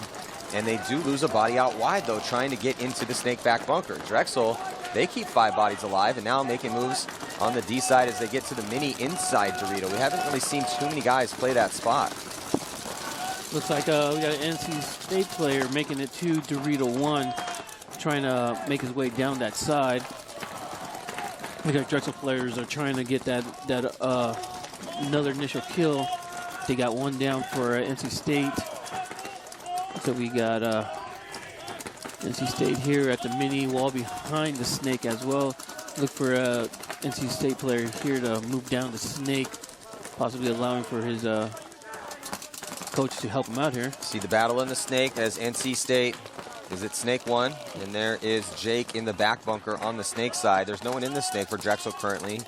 Their push is more coming on the D side of the field. NC State went snake heavy with 4 bodies from the center on over to the snake side of the field on only 1 body on that D side. They lost one of those bodies, but 2 of them, there you can see, still alive on your screen. And there is the player for NC State on the D side in D1. Looks like Drexel making a push on the Dorito side now. Like they got 3 players on that side at the current moment, all lined up there on your screen. Look for one of them to probably jump frog the guy in the inside Dorito into Dorito 2, hopefully, from Dorito 1 to Dorito 2. Not yet. NC State players right there on your screen, 4 alive. Well, and Drexel really not in a hurry to run into these guns. Sure. Not only has Mike Zapp been telling them, hey, let's play smart, play slow, stay alive, because they were struggling the first couple points with that, and they've done that nicely. Oh, now losing a gunfight, though, in that mini Dorito on the D side of the field. So even up on the body counts, 4 on 4. But like I was saying, Drexel with that lead doesn't really need to push forward. I mean, they could let 3 minutes and 28 seconds tick off this clock and just take the victory, coast into the quarterfinals. NC State is going to be forced to push forward. They know that, and they lose a body on the D side trying to do just that. Now just 3 bodies alive for them, but able to win a gunfight real quick here and even up the count again. Blow for blow so far here in this point, Catfish. Yeah, blow for blow. Looks like NC State player making it from the back stand up all the way to the Dorito to fill in from losing that player out of there. Still got the guy behind the mini wall, behind the snake as well. Another bad death for Drexel. Out of D2. Wow, they shifted 3 players over to that D side, and all 3 just get smoked down. So just 2 players left alive in the backfield for Drexel. NC State closing the gap, getting a body into the red zone in the center. They also have that player still in Snake 1. Oh, man. They're checking the gun on the snake side at the current moment. Looks like he's good to go. That's a scary sight if you're a player and the ref comes up to you and asks you to shoot your gun over this little box. Excuse me, sir. Let me check that gun. Hold your breath real quick. Yeah. Shoot a couple, being like, please don't let it be 301. That's where you pull real slow. Oh, this is as fast as it goes. I swear. Look like a Drexel player being eliminated. That might be the last one here. So nice work by NC State. Going to tie this game up with 2 minutes and 9 seconds. So on paper, when we looked at this one with how well NC State did yesterday and how bad Drexel did, really thought NC State would have had the advantage. But Drexel, what a completely different team today. Yeah, they're still checking that gun, Maddie. They took it from him. Well, they're giving it back to him now. Everything seems to be kosher with that. Well, especially when you're in a close game, do-or-die match, your heart does skip a beat a little bit when there's barely any time. You just tied it up, and they take your gun, and you were the guy, because you know that could be the turning point right there. Because if your gun's shooting too hot or too fast, they're going to give you a penalty, and then now you have to play down, which very well could seal the deal. You never know. So, but he ended up being okay. So with 2 minutes and 7 seconds to go, tie game here, locked at 3, Drexel and NC State, and this has been a fun match to watch. Yeah, very close match. I mean, 2 minutes left, and 3-3. Look at some of the NC State players there, looking, trying to figure out what they need to do here to keep winning those points. I mean, their aggressive play off the break is great. I mean, I really love how they're utilizing the middle there. Not a lot of teams have been doing that, and they've been making it there successful. You can see the rankings here on paper. NC State 4th overall, Drexel 6th, though 2 closely ranked teams. But the story from yesterday was Drexel just having tons of struggles, whereas NC State was pretty dominant yesterday. You can see that they did have a tie against PSU, but were able to win against UConn and Tennessee. You got the big man Negro on the center of the screen there. One of those solid back players for NC State. So NC State and Drexel both looking pretty good. Yes, they've had their struggles, but what a close match here for Drexel. Then again, that's why on paper we're saying that NC State would have the advantage, as they had a really bad day. They lost to Liberty, Purdue, and Miami, Ohio. So this could be the point that determines who wins this game. Drexel coming out aggressive, taking Dorito 1 off the break. Looks like NC State taking the red brick like they were doing usually on the Dorito side as well. Both teams 5 strong at the current moment. Drexel, though, just as you say that, loses a body here on the back corner bunker on the snake side. So the early advantage in this point is going to go to NC State. 5 players alive for them. They have a body in D1. Oh, but then they lose a gunfight too and immediately give that advantage away. And that's what we were talking about earlier. They're not losing front players, they're losing the key back players. And that's going to decimate a team here, especially such a close game. Look for this NC State player to make a move into from the mini wall and the snake one here. Hopefully the coach starts joysticking them in there. Now would probably be the key moment to do it. Well, we might see an overtime point too, because both of these teams are sitting with 4 bodies left alive. Oh. And unless somebody dies quickly, okay, well, there's a death. So Drexel loses a gunfight. I was just going to say, if it's 4-on-4 with just a minute left to go and nobody really in position, but NC State has made a move up to the 50 brick, and Drexel just lost a body. So NC State definitely trying to put themselves in position to steal this game away here in the last minute. 50 seconds to go in this match. Looks like NC State owns both bricks now, one on the snake side and one on the Dorito side. Looks like the one on snake side is shooting that Dorito one, causing him to tuck himself more. Looks like NC State making a move to the wedge on the Drexel side, on the Dorito side. This is what you need to do, though, if you're going to if you're going to put yourself in the position to stack up in those 50-yard line bunkers. Give yourself a chance to attack as the snake is filled too. So NC State trying to close the gap here. Grabs the flag as we get to just 16 seconds to go, and then launches on the attack. Comes a run through. It looks like he gets one. Does he get the other? Not able to shoot that last player. Unless he did and he has a hit on him, and then we'll see a penalty. Nope, he's clean. So the last player left alive for Drexel is trying to hold the line, but here comes the attack, and the center is going to stitch him up, and then did he get it? Just maybe a second left when he hit the start station. Tense moments here, waiting for the refs to make the call. From my view, as far as you always listen for the horn, right? Yeah. So it looked like if he was clean because he went into the gun. Yeah. So the last player left alive for Drexel, and looks like the point is good. So they're going to steal the win at the last second. Wow. Let's check out this replay here. Controversy. So he goes into the gun. So he picks that side. And number 17 not able to get a shot on him, as unfortunately Zach Leffler was the last player left alive here. And you can see there the run through by Manaza, who'd been playing the snake, but beautiful last second run through by Manaza, and with literally maybe a half a second or right at as the second ticked off, he was able to hang that flag up, and the refs gave it to him, and so they punched their ticket to go to the quarterfinals and take on UConn. Wow, what a great game, Catfish. Yeah, definitely. From our, like you said, from our viewpoint, it looked like he got there. You know, it did. He touched the netting, and then the bell or the I just didn't know if he was going to be clean because he went into the gun, but it looked like Leffler might have had his gun up, not pointed directly in front of him on the transition, and so got a little bit lucky there. But that's how it works sometimes. Hey, how the cookie crumbles. So it looks like we have Lauren Kelly down with the hero of that last point, Manaza from our victors, NC State. Thanks. I am here with the MVP of that match for NC State, OJ Manaza. Congratulations on that win. It came down to the last few seconds. How are you feeling in that last point? Exhausted, tired, and but I looked at the scoreboard, saw we had like 5 seconds left. I knew I had to run it down for the team no matter what, at least do my best to get that last point out there. So, go Pack.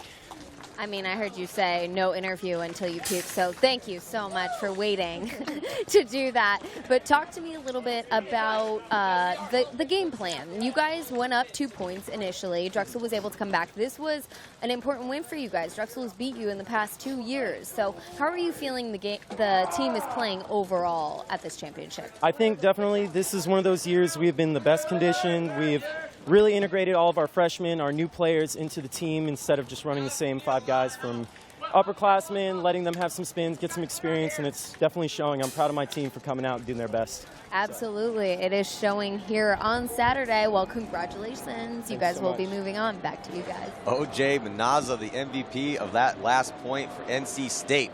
They will be advancing to the quarterfinals to take on UConn. We're here at the 2018 National Collegiate Paintball Association Championships. So stick with us here. We'll be right back after this.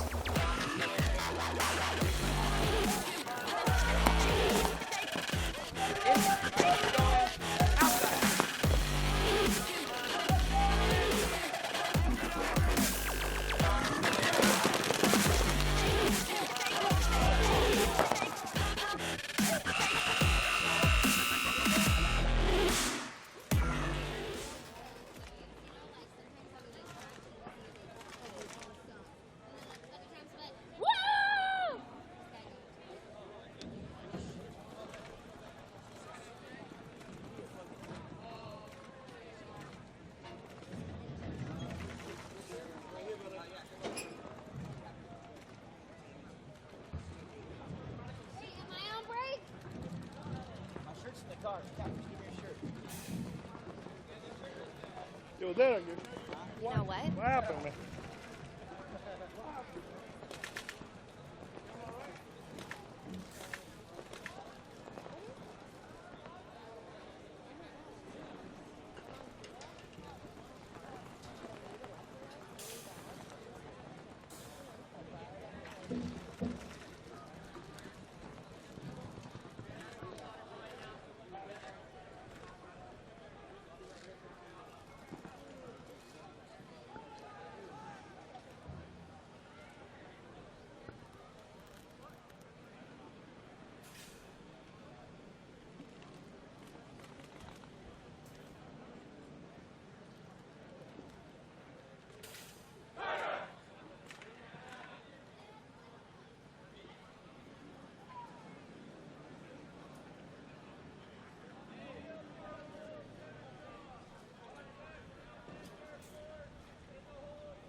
Here we go, getting into this next match.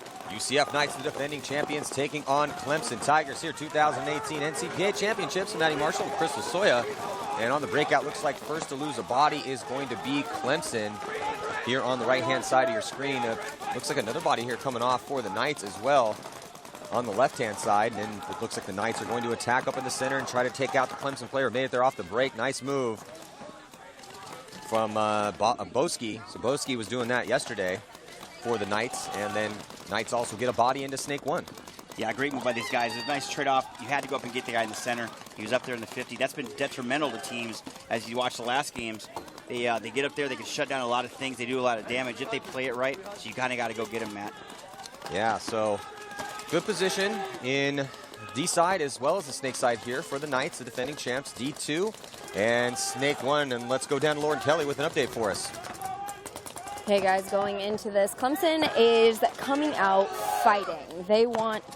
Yesterday in their last match, they said they were playing angry because they had lost their previous two matches. They knew coming into today that they were going to be in this position. So we're going to see an aggressive Tigers team today. They really want to take this win. They want to move on. And they spent all day yesterday trying to figure out this layout. So we'll see how they do. Yeah, you can see there on your screen that Clemson struggled yesterday as they lost to Miami, Ohio, Purdue, and Temple, 0-3. So you're going to try to change that in this do-or-die match against the defending champs. But the defending champs have good field position here on the D side and the snake side, still advancing up the field, getting into that 50-yard line here on your screen in the snake. You know, and also, you take the first day and you kind of reflect what you did wrong. If you went 0-3, a lot of teams are not going to sit back and just lose. You know, some of these teams will go back, they'll regroup, they'll figure out what up. But look at this guy running into 2 guns now and then getting blasted from the far side of the field, Matt. Yeah, not the move. That was not the move to make here as the guns were looking his way. And ends up getting taken out and taking the walk, and that was Malik Santos.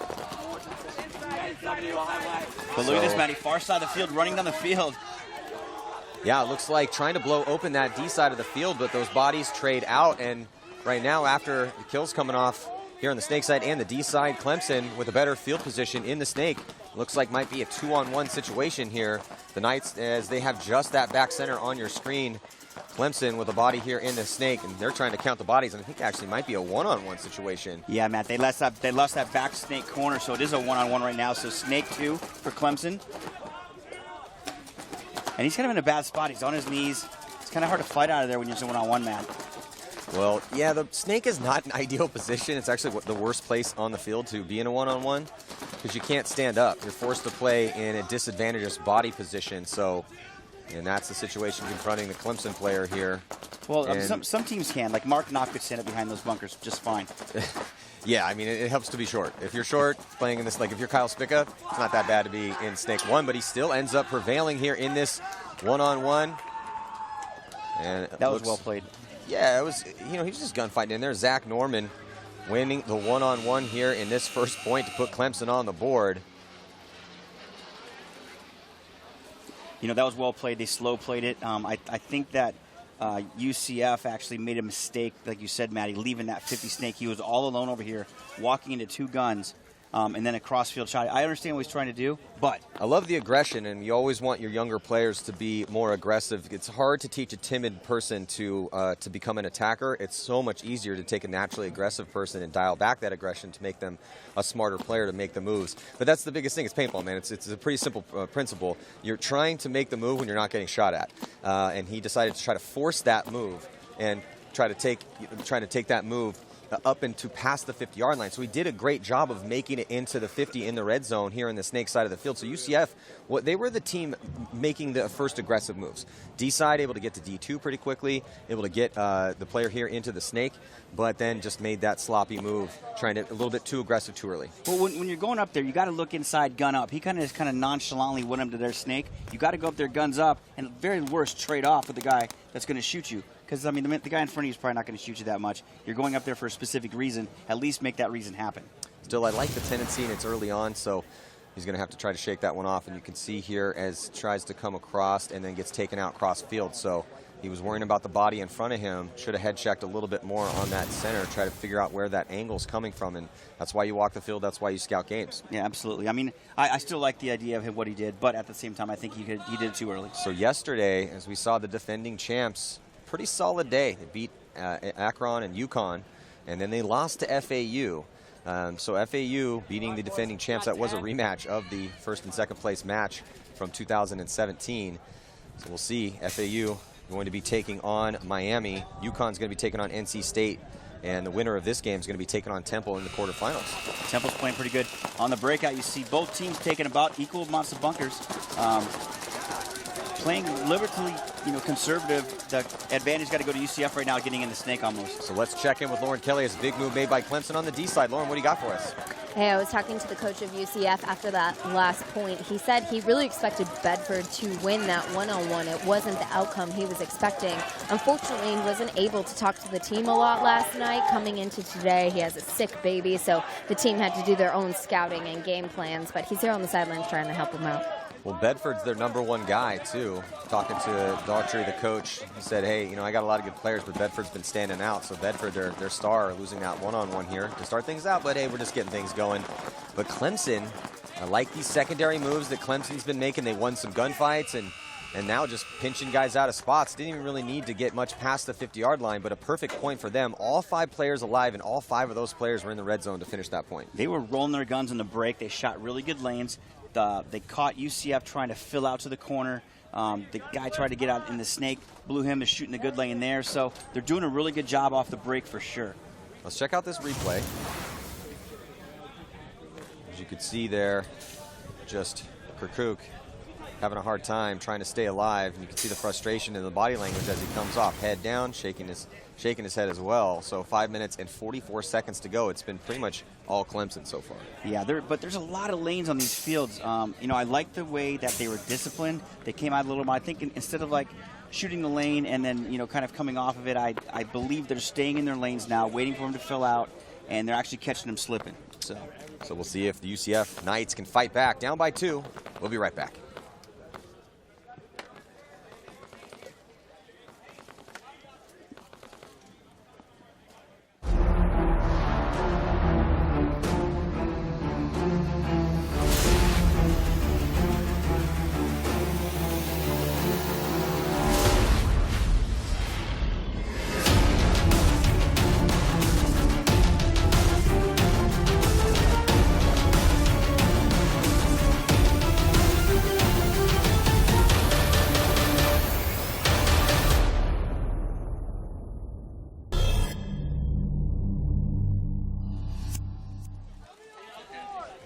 Getting back into the third point. 5 minutes and 44 seconds to go. It's been all Clemson. UCF just having a hard time moving up the field, making some mistakes on their forward progression. Clemson, great secondaries up to those 50s. And let's check in again with Lauren Kelly. Hey guys, this is a surprising performance so far from UCF. They usually are the top dog. They won first place last year. I don't think a lot of people expected Clemson to come out and take this lead, but during that little break, they talked about strategy. Zach Doherty asked what was happening. He said that the Clemson snake corner guy should not be making it there. He's tall, he's sloppy. They need to be shooting him out a lot faster than they are. And on the breakout, a clean break for UCF and a clean break for Clemson. 5 alive for both squads. Not much forward progression for either team. A little bit better field position for UCF.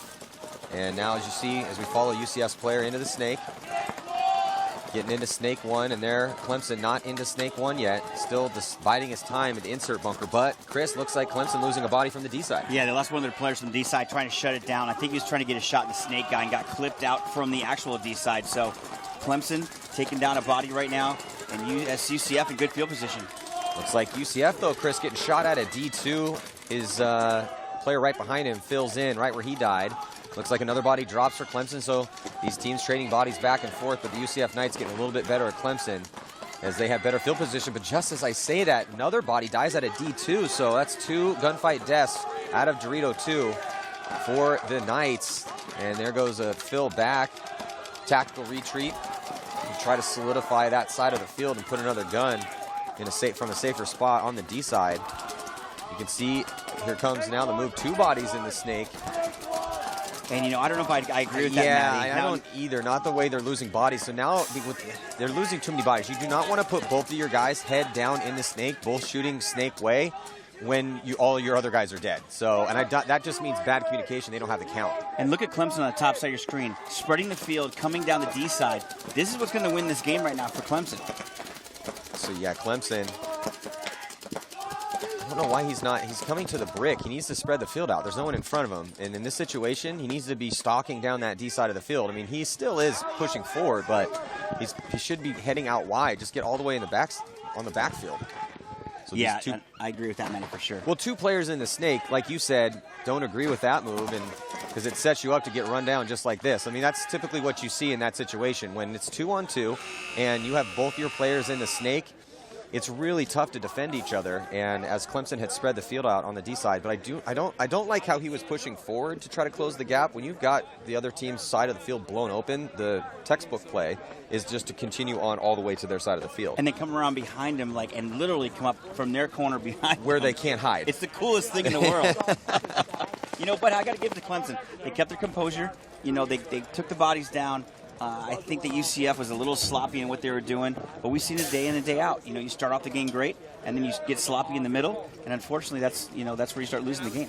The Knights are looking pretty sloppy. This is an uncharacteristic performance from them. Can't seem to get any sort of forward progression on the field, losing too many gunfights. And let's look at the replay here. So look at these guys stacked up in the snake. You see the body on the left-hand side of your screen closing the gap, coming from the center. Would have liked to see him, like we've been talking about, just going all the way down on that D side of the field. But regardless, they got it done. Both those guys stayed alive. They also dropped the hammer on the highway. So looking at the average margin yesterday for Clemson, as they had a pretty tough day, negative 3.33, the fourth worst. So looking phenomenal here today through 3 points against the defending champs. Well, like I said, you and I talk about all the time. You've got to go home, regroup, and then come back the next day and see what you can provide with. All right, so let's check in again with our sideline reporter, Lauren Kelly. Hey guys, something a little different today for UCF is that Coach Zach Doherty is not on the sidelines coaching for them. He's here in the pits. He's talking to them between each point, but he's not doing a lot of verbal coaching during each point. So that could be affecting them. Also, the weather has changed. If you guys aren't experiencing it up there in the booth, it is raining. So I will be hiding under a tent. Yeah, the skies are definitely darkening. We were hoping that the rain would hold off till this afternoon if we got any at all. Again, it's Florida, so there's always at least a slight chance of rain. Absolutely. But it's much cooler today than it was yesterday. On the break, taking D1 for the Knights. There's the breakout for the Knights on your screen. And then we're going to take a look at Clemson. Clemson dropping a body in the break there, Maddie, from the D side once again. So Clemson on your screen there. Great field position for them off the break as they make it up into the up into the brick. And it looks like he's going to try to come around, look snake way, try to cut the angle down from that player right there, trying to make a move into snake one. You can see there on your screen. If he goes too high, he'll be able to clip him. We talked about yesterday that red brick in the middle, Maddie. He's going to go on the snake right away, and like we talked about, you can't come over the top. Well, you got to dedicate yourself to one. He gets that kill, so this is looking good right now for UCF. The best player on their team yesterday, who had the most amazing move that we saw in the tournament thus far, Marston Conti, he took the early walk. They also lose the player in the center, so looking like Clemson loses at their third body, too. Just 2 players left alive for Clemson right now, and here comes the UCF Knights pushing into the 50-yard line on the snake side of the field. Clemson has a back right corner for the snake, and he also has the left Dorito one, I believe, Matt. Is that correct? Yeah, and it looks like Michael Morales is in the snake here for the Knights. He has a back player behind him, trying to close this point out, put their first point on the board. Just 1 minute and 55 seconds left to go here, and you can see what's happening on the side of the field over there for the Knights. And trying to creep in the center, making the move into D1 from the back spot over there as well. So they're just making slow moves up here, trying to count the bodies and figure out where those last players are at. Only 1:35 left in this half, Matt. You're down 3 points. I probably would go a little faster than this, in my opinion. Well, I think they have a little time to work with. They just shot another body out. They're putting themselves in position to attack now past the 50-yard line as the rain starts to come down. And they will be able to put their first point on the board here. Yeah, and it is definitely coming down. I don't know. I'm pretty dry. Me too. It's weird how that works. Yep. Shout out to our support staff constructing our booth here, keeping us so clean. far watertight. There's a lot of electronics up here, so yeah, kind of important. Yep. So 1 minute and 16 seconds left to go. The score is 1-3, so still the advantage is for the Clemson Tigers. Let's check out a replay. So closing this point out, there was that last body getting shot out. We say that they're going a little slow, but at the same time, we also say if they go too fast and sloppy, they get shot. So, I mean, we're kind of contradicting. Well, I didn't mind them going slow, but Right. I did agree with you in the sense that, hey, let's keep in mind that we are down by 3. We have the advantage in this point, but we don't have much time to work with. So we definitely have to keep that offensive mindset pushing forward. Well, what I would like to see, Matt, like, and you want to at least get 2 more points back and go down, go into the second half 1 point down instead of, just being down by 3 or 2 at that point. It depends what the mindset is. It depends your game plan. Clemson is playing really good right now.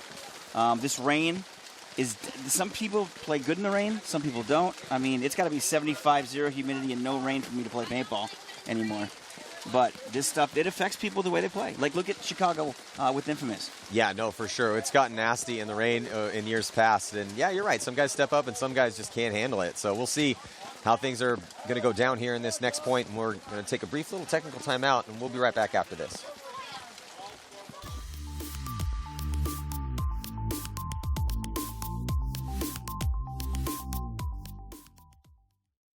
I'm JD Lukow.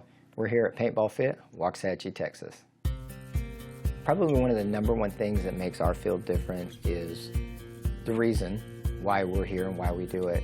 I started playing at 18. It was the first time I ever picked up a paintball gun. It was an old PGP pump pistol, and fell in love with the game. My sons were just babies at the time. Actually, every one of them, for me to introduce them to paintball was at 6 years old. Donnie, Brody, and Colt, my wife Sarah, and we wanted to have a place to play that was close, and we wanted something where this is the Gold's Gym of paintball. That's what we wanted. We wanted people to come here and enjoy the day. Whether you're playing or you're watching, it's a nice environment to be in. Ron, the owner of Mad Dog's Paintball Park, was a good friend of mine for years. He has a scenario play out here. So we came together and created a partnership where I would take care of all the tournament stuff. Johnny and Brody and Colt would take care of business here, and it was a business for them to run, but be focused on tournament ball. So us as a family started doing it. We started with 1 field and our reball center. Now, a year and a half later into it, we've made our facility up top. We've added 3 more turf fields. We have air in all the pits. We're just trying to do everything we can do to make it a fun place for you to come and not only enjoy the game, but enjoy the camaraderie of the people. As you all probably already know, some of the best people in the world play paintball. Another thing that we do here, Johnny, Brody, and Colt will quickly put up a layout. So if you have a tournament that you're going to be playing, contact us. We'll be more than happy to get that layout up for you and ready for you to practice. Also, besides just practices out here, we host a lot of different tournaments, from the USXBL to the NTXL to the National Collegiate Paintball Association. We host their tournaments out here. Our goal is to provide you a facility to become the best that you can be. And that's what Paintball Fit is about.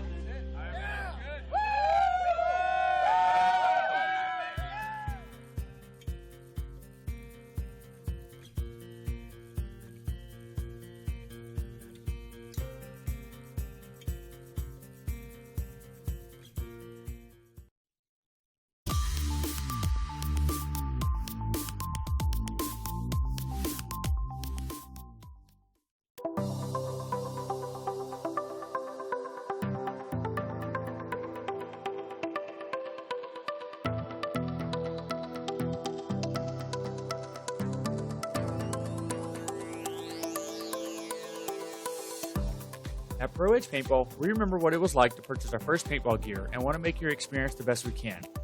Pro Edge Paintball is a full-service paintball pro shop. We carry the largest selection of paintball guns, masks, and clothing in the Houston area.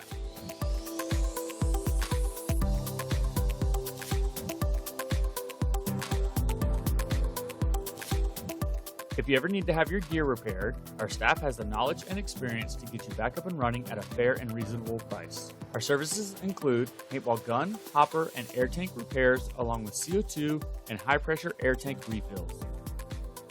If you're looking for paintball pants, jerseys, or padding, we have a large selection to choose from. We also have fitting room for you to try it all on before you buy it.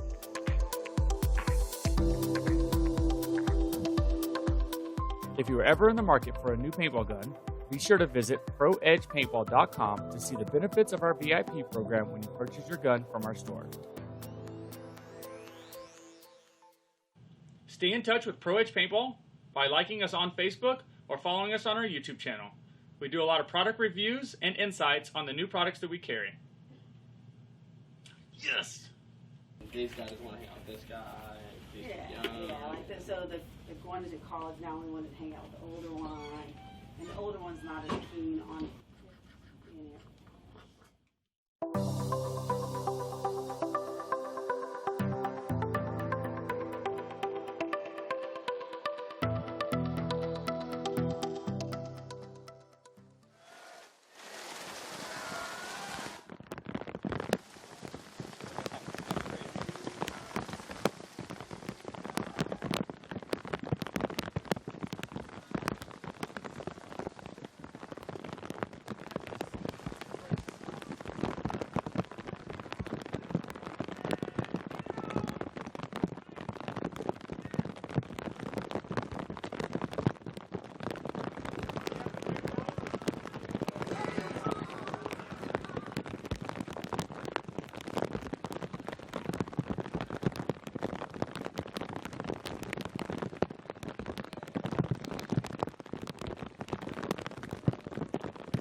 2018 NCPA Championships. I'm Matty Marshall with Chris Lasoy, and after that big downpour, things have cleared up a little bit. So we're going to get things rolling. Clemson still up over the UCF Knights in this match to determine who is going to be taking on Temple in the quarterfinals. And let's check in with Lauren Kelly. Thanks, Maddie. During that downpour, I've been hiding in the UCF pit, and they're really not sweating this point deficit at all. Kirk Cook told me that he feels Clemson has gotten a few lucky breaks. They haven't even put out their 5 strongest players yet. So going into these next points, they feel like the momentum is going to shift. They are going to be pushing the Dorito side a lot more with 3 players going over there early on, or really pushing the center. So we'll see if they can bring this back. Well, you're in the UCF pit. Should have been in the Clemson pits. They were singing Eye of the Tiger. They had the radio going. They were doing some chants. It looked like a little party down in the Tigers pits during the rain break. Looking at Clemson on your screen, and then now going to look at UCF on the breakout. And a big breakout for UCF as they take the 50 brick in the center red zone and D2 at the outset of this point.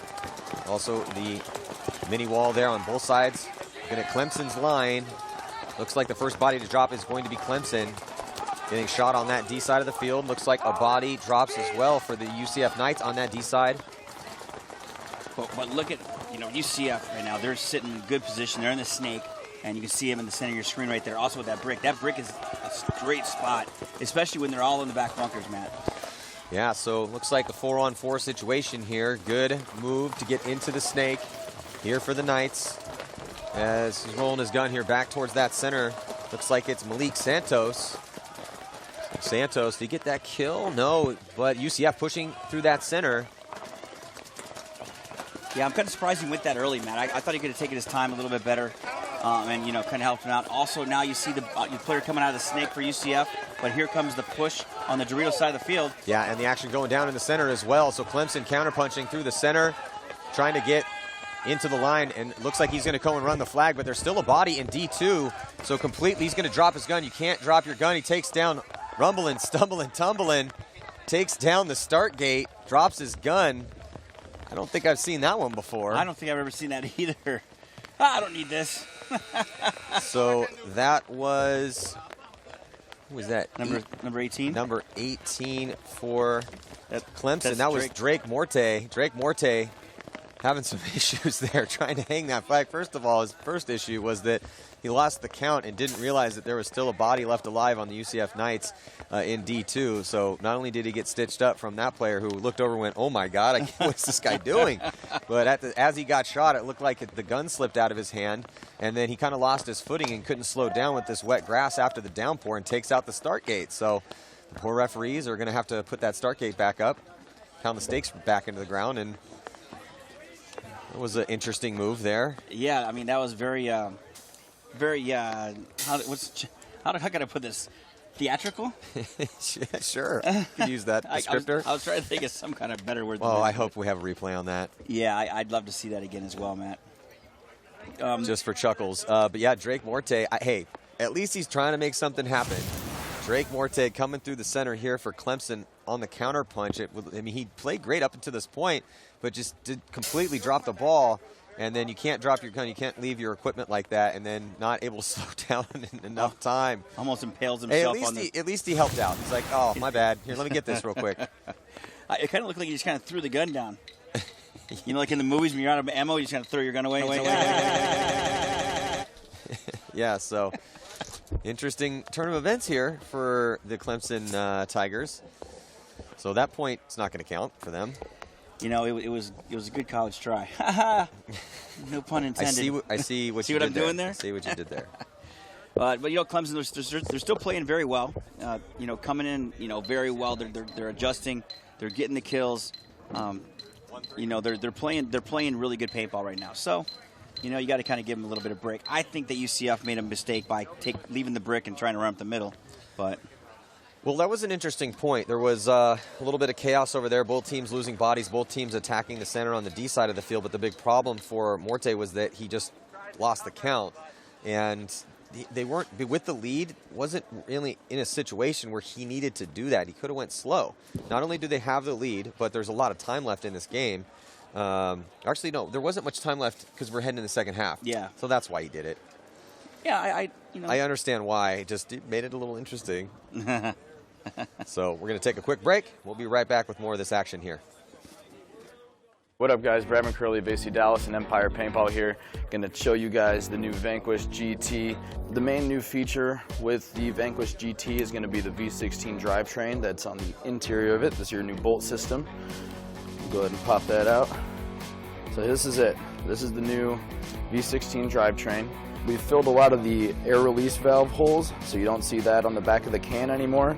And what that's gonna do for you is gonna put a increased amount of pressure on the forward motion of the bolt. You're actually able to drop your dwell down significantly as well as your ABS dwell down, so it makes it more efficient and a much softer shot as well. So the spring is what used to help with the forward motion of the bolt, so we wouldn't have the bolt stick. But now, because of the change in the engine altogether, we do not need the spring whatsoever. You'll see the new colors coming in. These are actually on the way right now. They're sharp.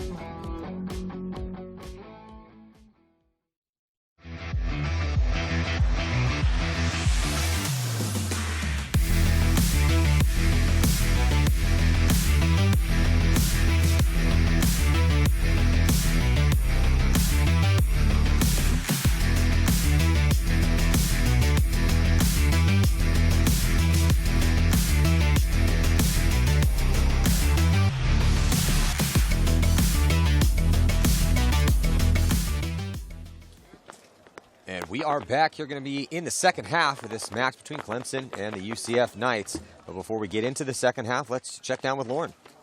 Hey guys, again, as I said before, after that technical timeout, UCF is still very calm and confident that they can bring back this win in the second half here. They said that Clemson is playing a lot like FAU, and if they were actually talking about the snake a lot during this break. We've seen most people focus on the center and the Doritos, but they were talking about that snake corner, and they feel like when they get into the snake corner, they can shut down the field. Well, the snake side is important. It's not as important as the D side as we've seen throughout this tournament, but we have seen points won from the snake side of the field. You just have to be crafty over here. You really have to keep your head on a swivel and make sure you know the count. So the communication, definitely a big issue. But Clemson looking good in that first half. And on the breakout, Clemson sends a body immediately into the red zone here to the brick. Good break for both squads, though. 5 alive, but much better field position. Oh, but Clemson losing a body. 2 bodies now, so 2 deaths in quick succession on that D side of the field. Gives the advantage to the Knights. And they are now pushing there on your screen into D1. You're looking at the last players left alive for Clemson trying to hold the line. They lose that body in the center. So, Chris, not looking good for Clemson right now. No. And the good thing about those guys down the D side for UCF, those guys they know their shots. You saw the guy get in the bunker. He knows exactly where he's shooting at. There's no looking around for people. They're in the snake now. And they're nice move down the Doritos side to their side of the field, Matt, in the red zone. Yeah, past the 50 on the D side of the field. Here come the Knights trying to put another one on the board and make this game a little bit closer, but they lose their body in the snake.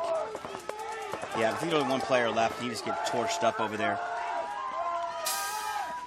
So the Knights using the aggression on the D side of the field and some gunfight wins to put their second point up. And now we have ourselves a 1-point ball game.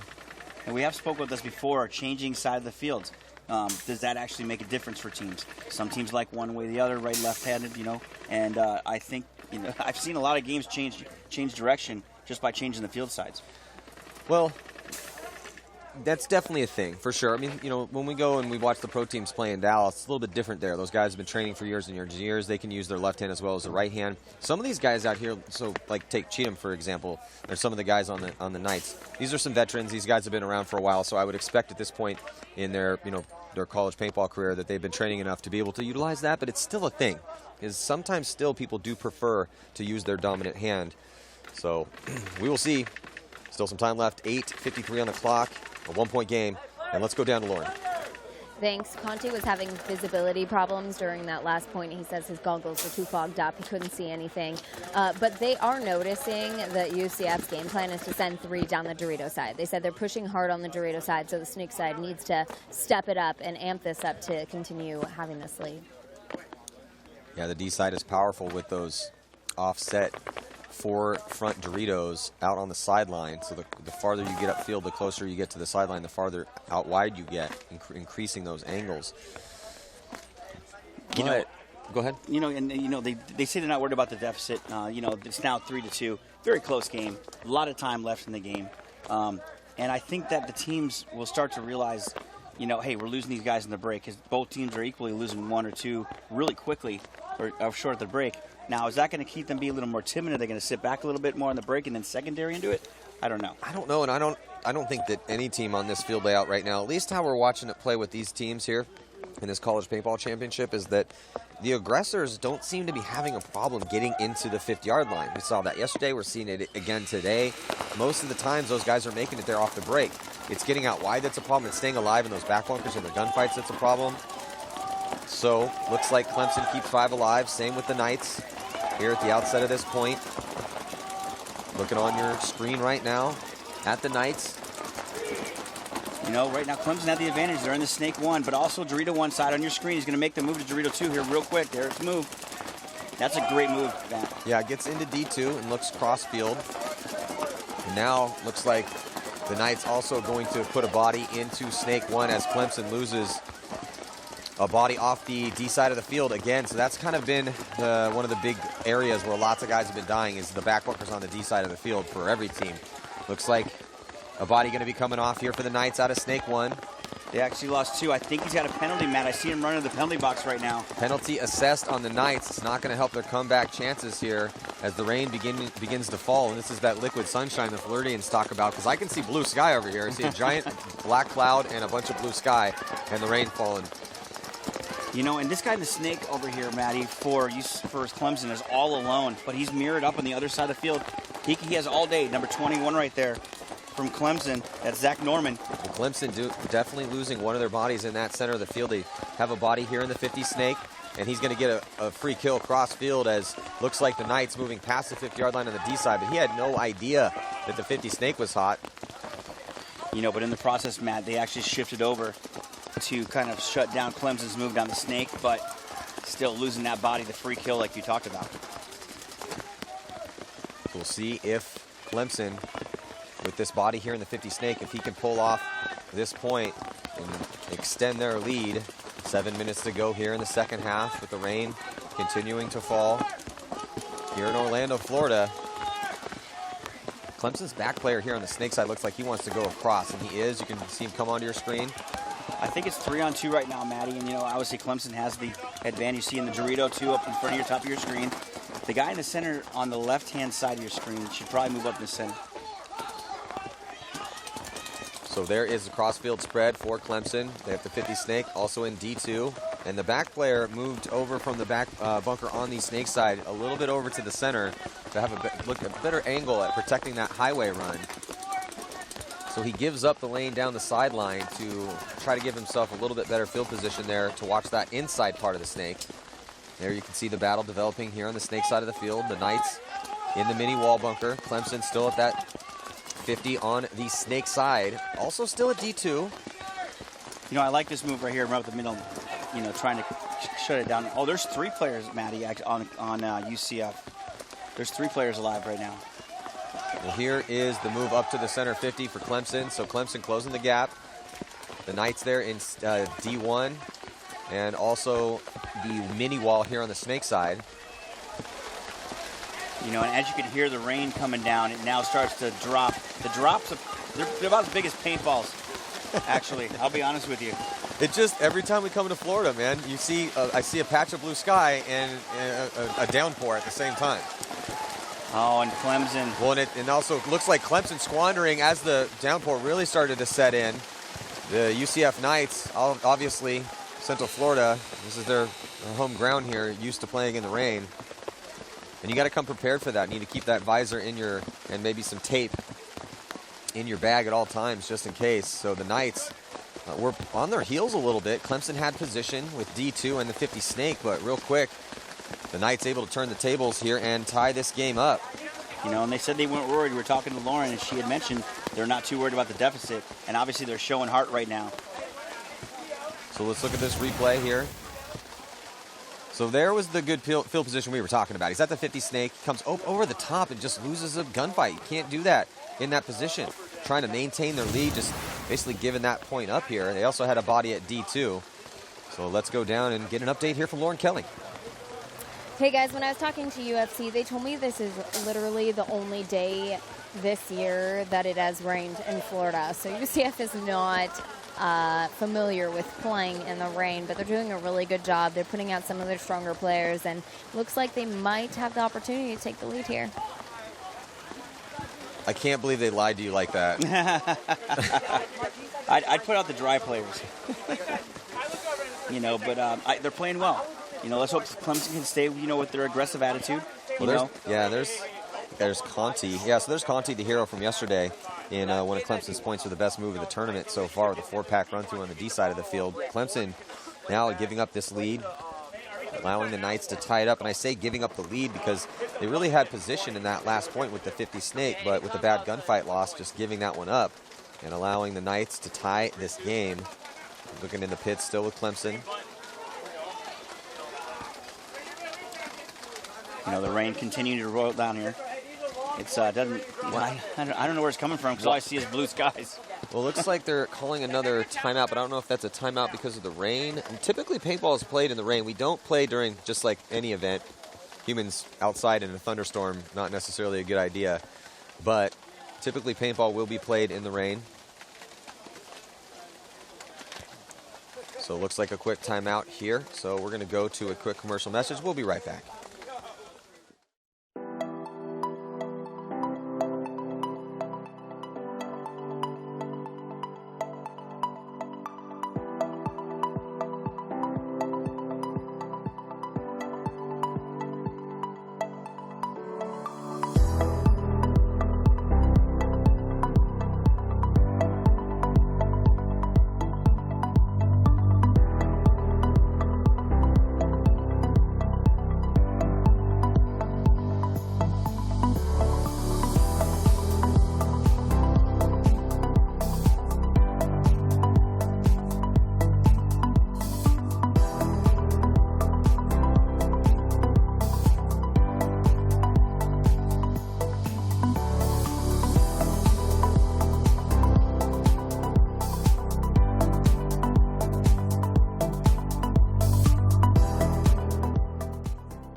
We are back taking a look at the bracket here at the 2018 National Collegiate Championship match in Kissimmee, Florida, a little outside of Orlando. And we can already see as this morning, NC State taking on UConn in the quarterfinals. Temple awaiting to see who is going to win this match. Right now with the Knights taking on the Tigers. And the rain continues to fall, but what puzzles these two Californians over here is the fact that there's still a lot of blue sky over there. There's blue sky, and yet the giant raindrops are falling from this sky. With the, I just don't get it. I don't get it either. Anyway, there you go. UCF on your right, Clemson on your left. Nice breakout. All the way to the snake in the break. Clemson getting in there with the advantage right now, Maddie. But look at UCF. They're going hard in the Doritos as they said they're going to. Well, this is the point right here to figure out who's going to have the momentum to close this game out, try to win, and move on. As we are locked at 3. I can see a couple long points, Maddie. I really can. Unless somebody drops a couple bodies real quick on the break. Well, only 5 minutes. So, I mean, if they have a long point, they're going to only have maybe not a lot of time to work with. Yeah, I think the team that wins the next point will then sit back and wait. And kind of control the field a little bit. That's my personal opinion. But look at the Doritos. That's a nice move right there by UCF. Well, then, yeah, so making a move into D2. Other than that, not much forward progression here for the Knights. Clemson also in D2. Now the Knights going to get into D1 as well. So stacking up players on that Dorito side of the field. Also getting into Snake where Clemson awaits. So both teams have bodies on the D side. Both teams have a player in the Snake. Very even all around. The score, the field position, the body count.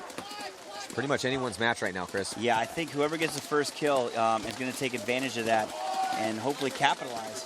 The rain definitely playing a factor right now in communication because it's really loud, as you can probably hear it through our mics. And paint. Look at this move up the middle. They did it again. Clemson making that brick in the middle, Matt. Yeah, he makes it up there clean, and he immediately guns up on the Snake to try to keep that player honest in there.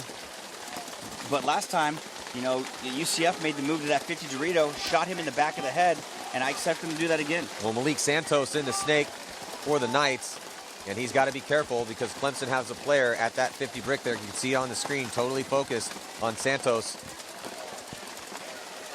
Oh, there he takes he's taking the walk, Matt. UCF, great shot by. So huge kill, Chris, for Clemson with that move in the center, able to shoot out Malik Santos. And now Clemson owns this snake side of the field. There is a back bunker, or a player hot in the back bunker here on the snake side of the field for the Knights. You know, I still look for that move on the far side of the field for UCF, but there looks like another player on the D side, Matt. You see the top side of your screen for UCF taking the walk. That was our D2 player and now filling it. But look at the trade out, Matty. And here comes the move. Yeah, Chris, on the D side of the field. Did he get that body, though? He did. So Clemson on the attack, able to bunker out one of the players here for the Knights. And there's that one player I was just talking about, the last remaining player for the Knights on the snake side.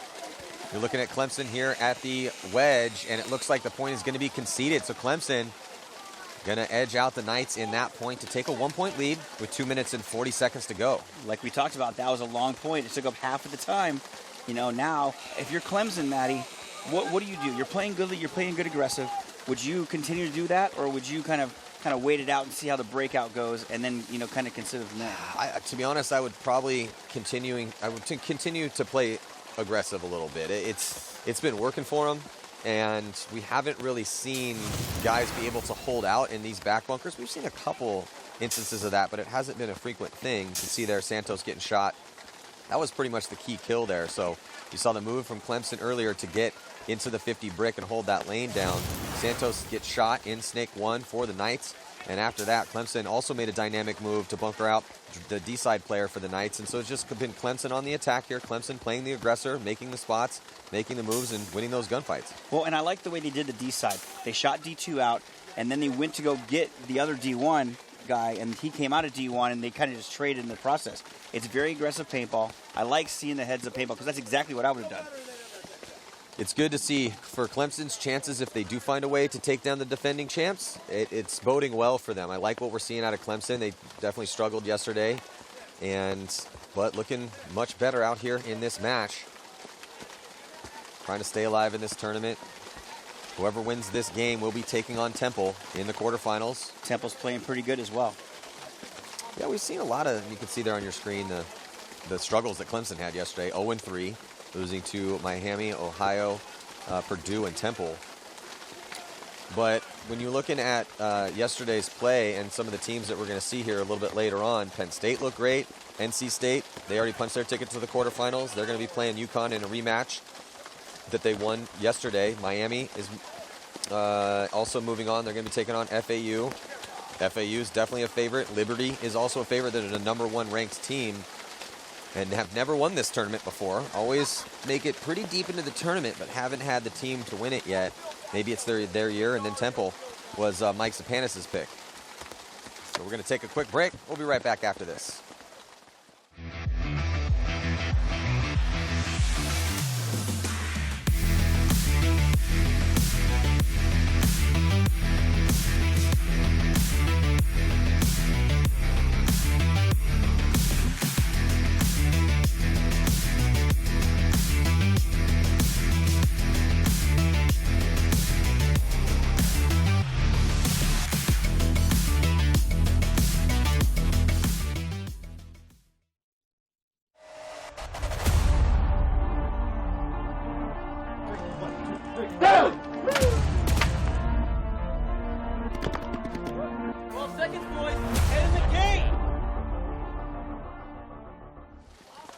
Welcome back here as the rain continues to fall from the sky in Kissimmee, Florida, a little outside of Orlando.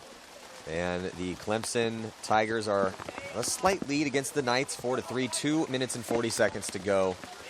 But Chris, I like the way that Clemson's been dictating the pace mostly of this match, forcing the Knights to play on their heels, react to their moves. The Knights have had some big moves too. They haven't looked bad at all. That's why the game's so close. The Knights, the defending champions here in college paintball. Looks like the teams are coming out with the alterations to their goggles, trying to keep the water from leaking in. I see UCF Knights coming out hard here, going at the middle and trying to make something happen. Because the Dorito side is just not working out for them right now. I expect them to change it up and try something different. Clemson on your screen. Going to be trying to hold on to this lead. Take a big bite on the D side off the break, going into D2. And Also, looks like the Knights get a solid break. 5 alive for them. There's Clemson on your screen with good position on the Dorito side of the field. Once you get to D2, the farther you get out, the farther up you get out on that D side, the better your angles get, because you are on the sideline over there. You know, they're both mirrored up in D2 on that D side of the field there, Matty. But look at the shot across the field that number 23 has. It's Drew Hidner. So there's that mini wall insert bunker on the snake side. Just locking those lanes up, trying to roll the guns, stop the attack of the Knights from pushing forward. It looks like, you know, Clemson here is just trying to lock it up at this point. Well, we asked, remember you asked me, what do you think they should do? Should they play defense, play offense a little bit? And I was like, okay, how about a little bit of offense? Yeah. And that's why I like that play call to send the body in the rain. It's tougher to make your shots in the rain. Yeah, 100%. So especially if you haven't taped your barrel up. Some guys don't like taping their barrels up because it makes the gun really loud. But it helps the accuracy as it doesn't let the water through the portholes. Not sure if these guys did that. But anyway, so sometimes it does pay off to make big moves in the rain. Clemson deciding to take that big bite off the break, and he's still in there. 5 players alive for Clemson. They should be pretty happy with the way that this point is developing, because they still have all their bodies alive. They have decent position. And it's going to be really hard to break this cross right here, Matt. 1 minute and 12 seconds left, unless they, just totally come out the middle and demolish somebody. I think a run through the middle is probably the best bet for them right now. Well, the Knights are going to have to push into the breach. They don't have a choice. They're definitely not going to sit in their bunkers and let this time expire and be like, well, I couldn't win any gunfights. They're forced to attack. Trying to put themselves in position to do it, Chris. They have Snake 2 right now. Yeah, see the move up the middle. They're trying to come up the middle. And here comes the push, and nobody, he's untouched, goes all the way into Clemson's line before he finally gets taken out. Beautiful move from UCF. Try to figure out who that is, and it looks like he got himself a 3-pack. Beautiful job here. That was the move that they were waiting for. Well, I told you the only way to get through this is run through. And it was Justin Bedford. So I had heard from Coach Doherty, who was like, look, Justin Bedford's he's my top guy right now, and we've been waiting to see it. And at the moment when they needed it the most, Justin Bedford steps up with a huge run-through, at least a 3-pack run-through on the D side of the field, the same place that Conti's run-through came yesterday. So those definitely options for big moves if the guns are looking the wrong way on that D side of the field. What a great move, though. I mean, I knew they had to do something. That was the only way to do it. I was looking at the guns, and everybody was kind of looking outside. And you can't do that. The only person that could stop him is the guy at the snake wedge. And he actually got shot. They played that very, very well. What a clutch move by Bedford. Justin Bedford bided his time. He waited for the guns to shift. He knew he had to attack. Let's look at this, the final closing moments of this run-through. As you see just all the bodies for the Tigers peeling off, as they had no idea that lane was open. You need to keep, that's one of the, you see this occasionally. Bedford able to run through like that because nobody was looking at him on that D side of the field. So taking advantage of that, he makes his move, gets a 3-pack at least. You can see there the overtime rules. It's a 3-minute sudden death in overtime. So I'm hearing that we're going directly to overtime. And what happens if they don't win in overtime and they still stalemate? So tied at 4 here.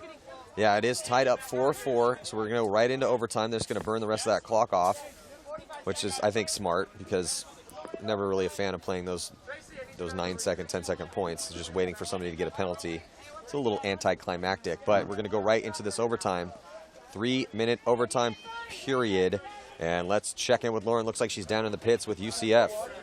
Hey guys, yeah, I am in the UCF pit. This might just be what UCF needed in order to get this win. They were obviously extremely pumped when they got that point to tie it up and bring this game into overtime. But Clemson's hungry. They came out yesterday. They had a really rough day, not winning their matches, and they spent the day trying to break down this field. They came in today feeling like they had a really great understanding of how they needed to play this field to win and to move on into the quarterfinals. So we will see if they can knock UCF out. And the director dared me to do that. So. Yeah, anyone's ball game right now. Is it going to be Clemson moving on to take on Temple, or is it going to be the defending champs, UCF Knights? Well, what a good look for Clemson. Even if they lose this one, I know that would be a little bit of a heartbreaker for them considering how well they played in this match. But they gave a really good look against the Knights. So moving forward here, hopefully maybe they can get some returning guys to come back next year. But they obviously still have a chance here in the 3-minute overtime period. If we cannot determine a winner in the 3-minute overtime period, I believe we're going to one-on-one shootout. You know, and I think that Clemson's going to come out swinging. I don't think they're going to sit back on their heels. I think they're going to go with what they know. They're going to get up in the snake. They're going to get up in the middle and hopefully try and contain UCF on that Dorito side. Here we go. Do or die time for both these squads. Temple waits already in the wings in the quarterfinals. See who's going to win this match. So off the break, Clemson is going to lose a body. But they did try exactly what I thought they would. At least they're going up there and getting in the mix. So down one body, 5 up for UCF, Matt. So the defending champs now have a 1-body advantage.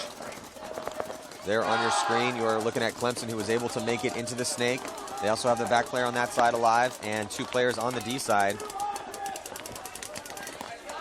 And there's a move up to D2 on that far side of the field, Matt, that we're talking about. So D2 for UCF, snake for Clemson. And he has nobody in the corner to stop him. Yeah, UCF there on the top of your screen in the white section of the field at D2. Looking cross field. And looks like UCF is looking to get in the snake as quick as possible. So there's Clemson on the D side here in D1. So a little bit better field position for the Knights on that Dorito side of the field. And you can see how offset those bunkers are. As you move up the field, and once you get into D2, you have much better angles as you're able to wrap around, get those inside shots. And nobody can stop you in front of you if you beat your opponent out there.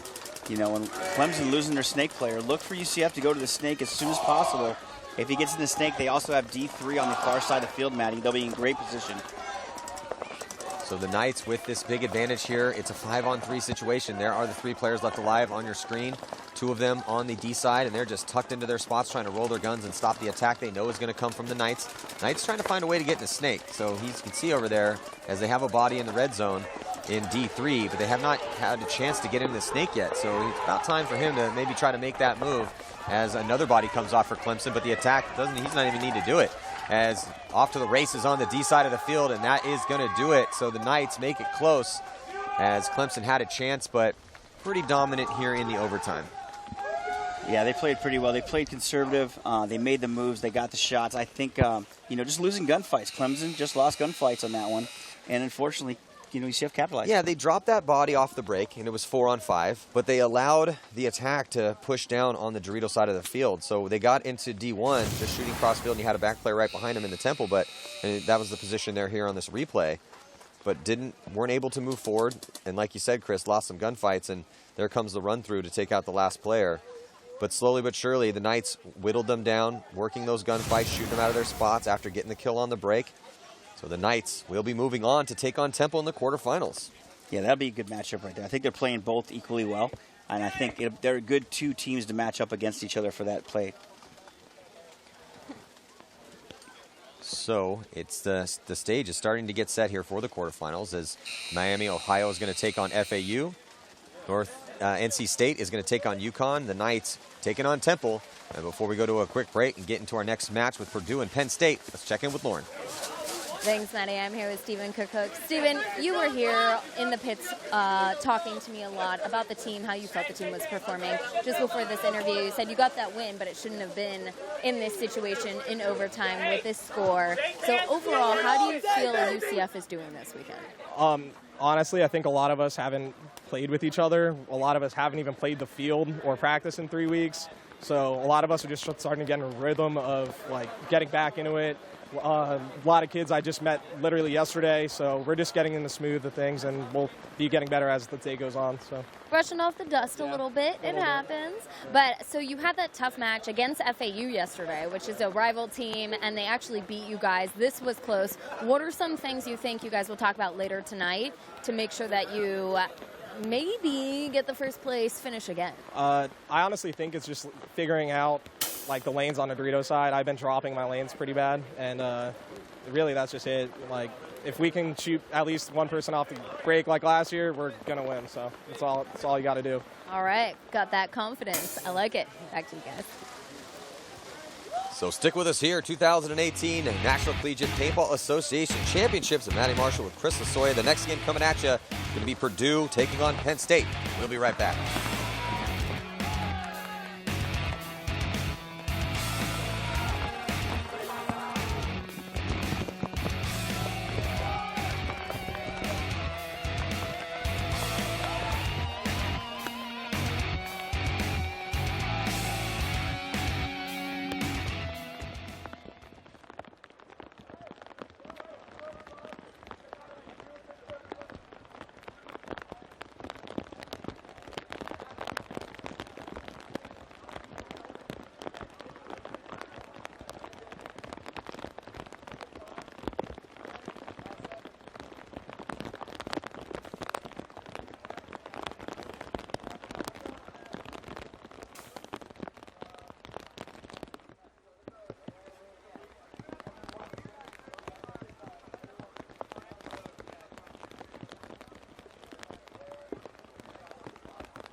We are back. 2018 National Collegiate Paintball Association Championships of Matty Marshall with Chris Lasoya. And right now, Purdue and Penn State are going to battle it out to see who is going to be moving on to the quarterfinals. So, Chris, as we get deeper into this tournament, really starting to see how play is developing out here on this field layout. I love that D side. It's obviously very strong. We saw some big moves so far in this tournament, some run-throughs on that side. And can't forget about the snake, though. Got to get crafty over here on the snake side of the field. And also, it looks like a lot of teams having no problem sending bodies off the break up the center. Just as I say that, though, Chris, it looks like Purdue is going to lose a body trying to extend to the wedge in the center. I like that move at the center. I think you should delay to it, though. I don't think it's a good move on the break. There's too many people that can shoot you, as you and I talked about. You're literally looking right at your other team, right down the center of the field in the break, so it's not too hard to cross that up. But also on the break, Penn State losing a player as well, Maddie. But in the snake, they're in snake 2 right now, so have the advantage as well on the bottom of your screen. But also look for Purdue to also make that move on snake 1 when they get the chance. Rain continuing to fall from the sky here, which is going to make it more difficult on the players out there. Got to come prepared, though. Keep that visor in your bag and some tape just in case, because if not, you're going to have those incredibly inaccurate shots and you're not going to be able to see, so kind of important. Now here making moves into the snake, Purdue. Penn State already in the snake, though. But also on the far side of the field, Maddie, Penn State making the move to Dorito 2 on that far side of the field, which is definitely detrimental. And on the process, Purdue losing another player. Yeah, so Purdue starting to get those bodies whittled down. They still have 2 players left alive here on the snake side of the field, but you can see there on the left-hand side of your screen the push coming on the D side. Heads up playing the snake right here, but on the far side of the field, you can see that Dorito 2, the red zone, moving up to their side of the field, making all the way to their Dorito 2, Maddie. They're in their white zone now. Yeah, he's definitely in good position over there. And you can also see the battle on the snake, and then here comes the move into the brick, trying to get the cross shot on the snake. And here comes the bunker move. Yeah, Did he get taken out, though? No, yeah. he got the shot on him. He had no way to get away from anybody. Well, yeah, Penn State has blown open that D side. We just talked about how strong that D side is proving to be, and Penn State shows us again over there. So it looks like Matty B. Fernando getting it done, number 16. Zuniga on that D side of the field, staying alive, and also Matty B in there as well. Yeah, they had a pretty strong roster yesterday. You know, David Brady, and Matty B. They played really well. I think the starting line was pretty much set with those guys against Tennessee, and they just blew Tennessee off the field yesterday. Yeah, Penn State just absolutely dominated Tennessee in that mercy rule killing. You can see there, Penn State. They went 1-1-1, so the big win that we saw over Tennessee. Then they lost to Temple, who apparently is one of the favorites here, and then they tied against NC State. So that's an interesting day. I still feel that they got it in them. We'll see. Like we just talked about, when I was watching how Bedronsky, Matty B, Tabor, and also Landis, I thought those guys really stood out. You can see how Purdue did. They went 2-1 with a win over Clemson and Drexel, and then a loss to Miami, Ohio. So tough to tell on paper, really, Chris, who's the favorite in this game, but Penn State up by 1 right now. Let's check out this replay. So you can see there, trying to hold out. That's Hahn, and he ends up getting taken out from that D side. So that back bunker on the snake side of the field gets really small once all your teammates have died on the Dorito side of the field. No, absolutely. And there's the player we were talking about a little earlier. That's David Brady in the pink hat. Or is that, I'm sorry, no, that's Kyle Landis. Kyle Landis with the pink beanie. I was going to say, that kid impressed me yesterday, actually playing pretty well. He's pretty fast. Yeah, small, fast, yep. Perfect paintball size. Yeah, smart. But right now, 1-0 in favor of Penn State. The rain's kind of coming and going. Well, it's supposed to clear up here shortly, at least for a couple hours. Maybe, hopefully, we can get the rest of the day in with no rain. There's supposed to be a little bit more rain later on, but you never know. On the breakout, Purdue on your left-hand side, Penn State on your right, and a big break to D2 for Purdue, but he ends up getting taken out. And getting into the snake, Purdue, but he gets taken out, so 2 bodies coming off for Purdue. Not a good start for them here. For this point, Penn State still with 5 bodies. And also they have the advantage on the Dorito side with 2 people over there now, Manny. They're pushing that Dorito side really hard. look for him to get in the snake here real quick because everybody's stuck in the middle there, as you can see on your screen on Purdue. And there's the move I was talking about, Matt. Yeah, gets right into the snake with Brady, number 9. So David Brady in real good position, trying to listen to his coach, who was just screaming bloody murder over here, Del Pozo. Another player coming off for Purdue, so 2 left alive. Yeah, so their coach Mark Del Pozo, was basically trying to tell Brady, hey, the snake's clear, Landis, let's get things going here. And they're listening. Landis now past the 50-yard line, trying to get angles on these last 2 players and able to get those kills. Also in their rear, Ryan Rear and Kyle Landis, the 2 bodies pushing forward here for Penn State. So with 6 minutes and 45 seconds left to go, at least right now, Penn State looking like they're going to go up 2-0 here against Purdue. Kyle Landis taking a look at himself, not feeling confident in hanging that flag. If you do hang the flag with a hit on you, Matty, what is the problem? You're not going to get the point. You're going to get a penalty. So that's why you'll see these guys slow down and try to get a check, because you just never know. You may think, okay, well, I wasn't really taking any pressure, but just want to double check and make sure that you are clean before you hang that flag up. And looks like they're just trying to wait for Purdue to concede this point. You gotta, as a coach, you got to be heads up. You got to pay attention when this is going on.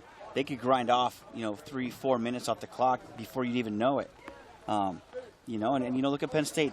I don't know. They have a good momentum though. Why would you even stop this? They're like a train right now running down the field. Maybe. Well, if you're Penn State, I could see why you're just going to sit there until they concede the point, because they have the lead. Taking time off the clock is a good thing. So he got to burn an extra 20 or maybe 30 seconds off. And you can see the replay of those closing moments with both Landis, also, with the pink beanie coming through. They're more towards the snake side. And then for Penn State in there was Ryan Rear. So between, Brady, Rear, and Landis, real solid point for them. Absolutely. They're making really good moves. They're pushing that Dorito side really hard. And as I saw, they're actually sitting behind the snake in that wedge, just sitting there waiting. He's really not even playing paintball. He's waiting for his coach to tell him to go, and then when he goes, he's in the snake, and that's it. But from the flip side, Purdue's making that snake pretty easily against them, but he's losing gunfights. So on paper, pretty even as far as the rankings are concerned. Purdue ranked number 10 heading into this event, Penn State number 9. And let's check in again with our sideline reporter, Lauren Kelly. Thanks, Maddie. As you just said, Penn State was favored for this match, but Purdue going out for this next point is going to try to push the snake side in this next point. They're going to try to make snake off the break to see if they can get something going. And I heard you talking about Ryan Rear, and as I reported yesterday, Ryan Rear is actually a pickup this year for Penn State. He is a senior, but it's his first year playing for the team. Well, he definitely helped them in that last point, close things out. So we'll see. Pushing the snake can work, but you cannot forget about the D side of the field. Those Doritos, very strong. As we've seen these teams prove that so far, watching the layout develop and what's working, what's not working. Survivability has been an issue for the back players on this layout. As far as attacking and getting into the center and up you can get in the snake off the break, you can get up the center in the break. D1 and D2 have both been made off the break a bunch, and it looks like Purdue is going to do that right now, sending a body to D1. Both teams going to D1 in the break, Maddie, but pretty much mirrored up right now. Exactly. Referee's going to get in there and check out the Purdue player in the snake as his back player fills out to the temple. And then ends up getting taken out. So the first to strike is Penn State. So a one-body advantage for them. It's now 5-on-4, and that penalty, it's 3-on-5 because Purdue started down a body. So Penn State on the power play here. You're going to get that body out of the box in about 20 seconds. Penn State making the first move to the stake, Maddie, but look for Purdue to mirror up with him as soon as he possibly can. And here comes Kyle Landis up the middle. Landis looking for his move, trying to get up to the brick. Pauses behind it real quick to shoot at D1 and then get across. We're hitting the 5-minute mark now. There's Landis on your screen in the red zone, trying to put pressure on the player here on the snake side. And he still has his gun snake sideway as another body comes off for Purdue as the player coming out of the box, and he gets torched. Now into the 50 on the snake side, but it looks like Landis took one. Yeah, he traded out with the guy at the snake wedge, but too little too late for those guys. They got the guy out of the box. He got eliminated right away by number 9. on Penn State, which is David Brady and the Snake. But it was too little too late. Kyle Landis made the move to the middle and kind of just decimated the Snake side over here. Penn State looking real good right now, Chris. Yeah, you know what? I was kind of on the fence with them yesterday. I watched them play, and I thought they were really crisp, really clean after the whooping they put on Tennessee. Well, that was the thing, though, because Tennessee didn't really put up too much of a fight. And anytime you have a team that looks overwhelmingly better than their opponents, it's really tough to tell how well they're playing. They went 1-1-1. So, yeah, it was kind of a question mark heading into today in their match against Purdue, how they were going to do. But they're answering that question nicely, and they look great across the board. Aggression, off-the-break shots, they're getting it done. So we're going to go to a quick break. We'll be right back.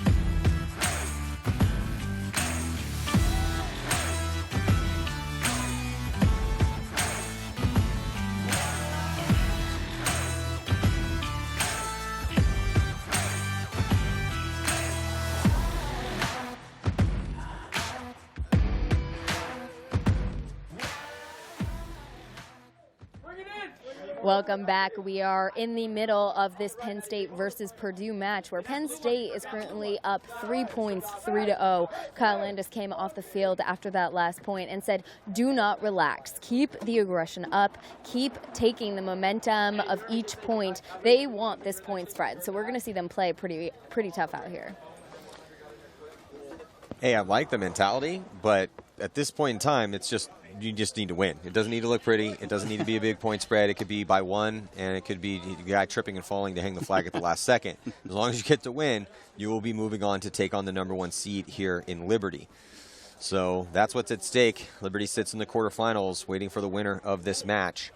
Penn State, though, looking dominant over Purdue. And I was just going to say that. Let's see theoretically Penn State just puts a whooping on Tennessee like they had done before. That's going to be a good matchup with them and Liberty. Now that's going to be a good game because they both play similar. Yeah, that game coming up this afternoon. But yeah, Liberty looks good. So FAU, UConn, Temple, and Liberty ended up getting the bye. So they got the bye through this round. They go directly into the quarterfinals. The rest of the teams had to fight through and earn the right to be in the quarterfinals. Miami, Ohio, taking down Akron Zips. We're on a timeout right now. NC State taking down Drexel, and then UCF. The Knights taking down the Clemson Tigers. The Knights going to be playing Temple. NC State going to take on UConn, and Miami taking on FAU. But, Chris, sometimes you see if you get the bye and you don't have that first game warm-up, sometimes those guys come out a little bit flat. Yeah. So that's something to keep in mind when we do head into the quarterfinals. And you could see there on your screen the graphic for this tournament. So just waiting to see who is going to advance to take on Liberty here in this matchup before we head to a lunch break. The rain has stopped falling, though, and I see much more blue sky than we saw before during the downpour. And, you had mentioned before, Maddie, that the field and not getting a warm-up play is also rained. Diving is different because you slide further. There's a lot of variables that come up to playing this field now. So I do agree with you. You have the advantage if you played this morning. I agree with that. Penn State on your screen here on the run out on the Snake side of the field. Going to go right into Snake one off the break. Aggressive move for both teams as both teams taking Snake one off the break. Looks like both of them are clean. 5 alive for both squads. Right now you had Penn State in D2 and Purdue also taking D1. So kind of mirrored up a little bit. I think Penn State might have the advantage, but Purdue dropping a body mat on the D side of the field. Yeah, so the first to strike is Penn State again. Purdue continuing to struggle with the survivability. Seem to be constantly playing down bodies. 4 minutes left to go in this first half. Here we go. You see the Snake battle over here. Penn State getting the advantage. And also Kyle Landis coming up behind number 4. That's Mitch Tabor helping him out a little bit behind him, so he has a little support. Tabor almost got a shot on the back corner bunker on his pack, barely missed it, and then that player tucked in immediately, so Tabor's going to have to readjust. And looks like Purdue trying to get it wide on the snake side, and they do make it clean to the back corner bunker. Looks like Landis is going to have to readjust as well, too, as a body comes off.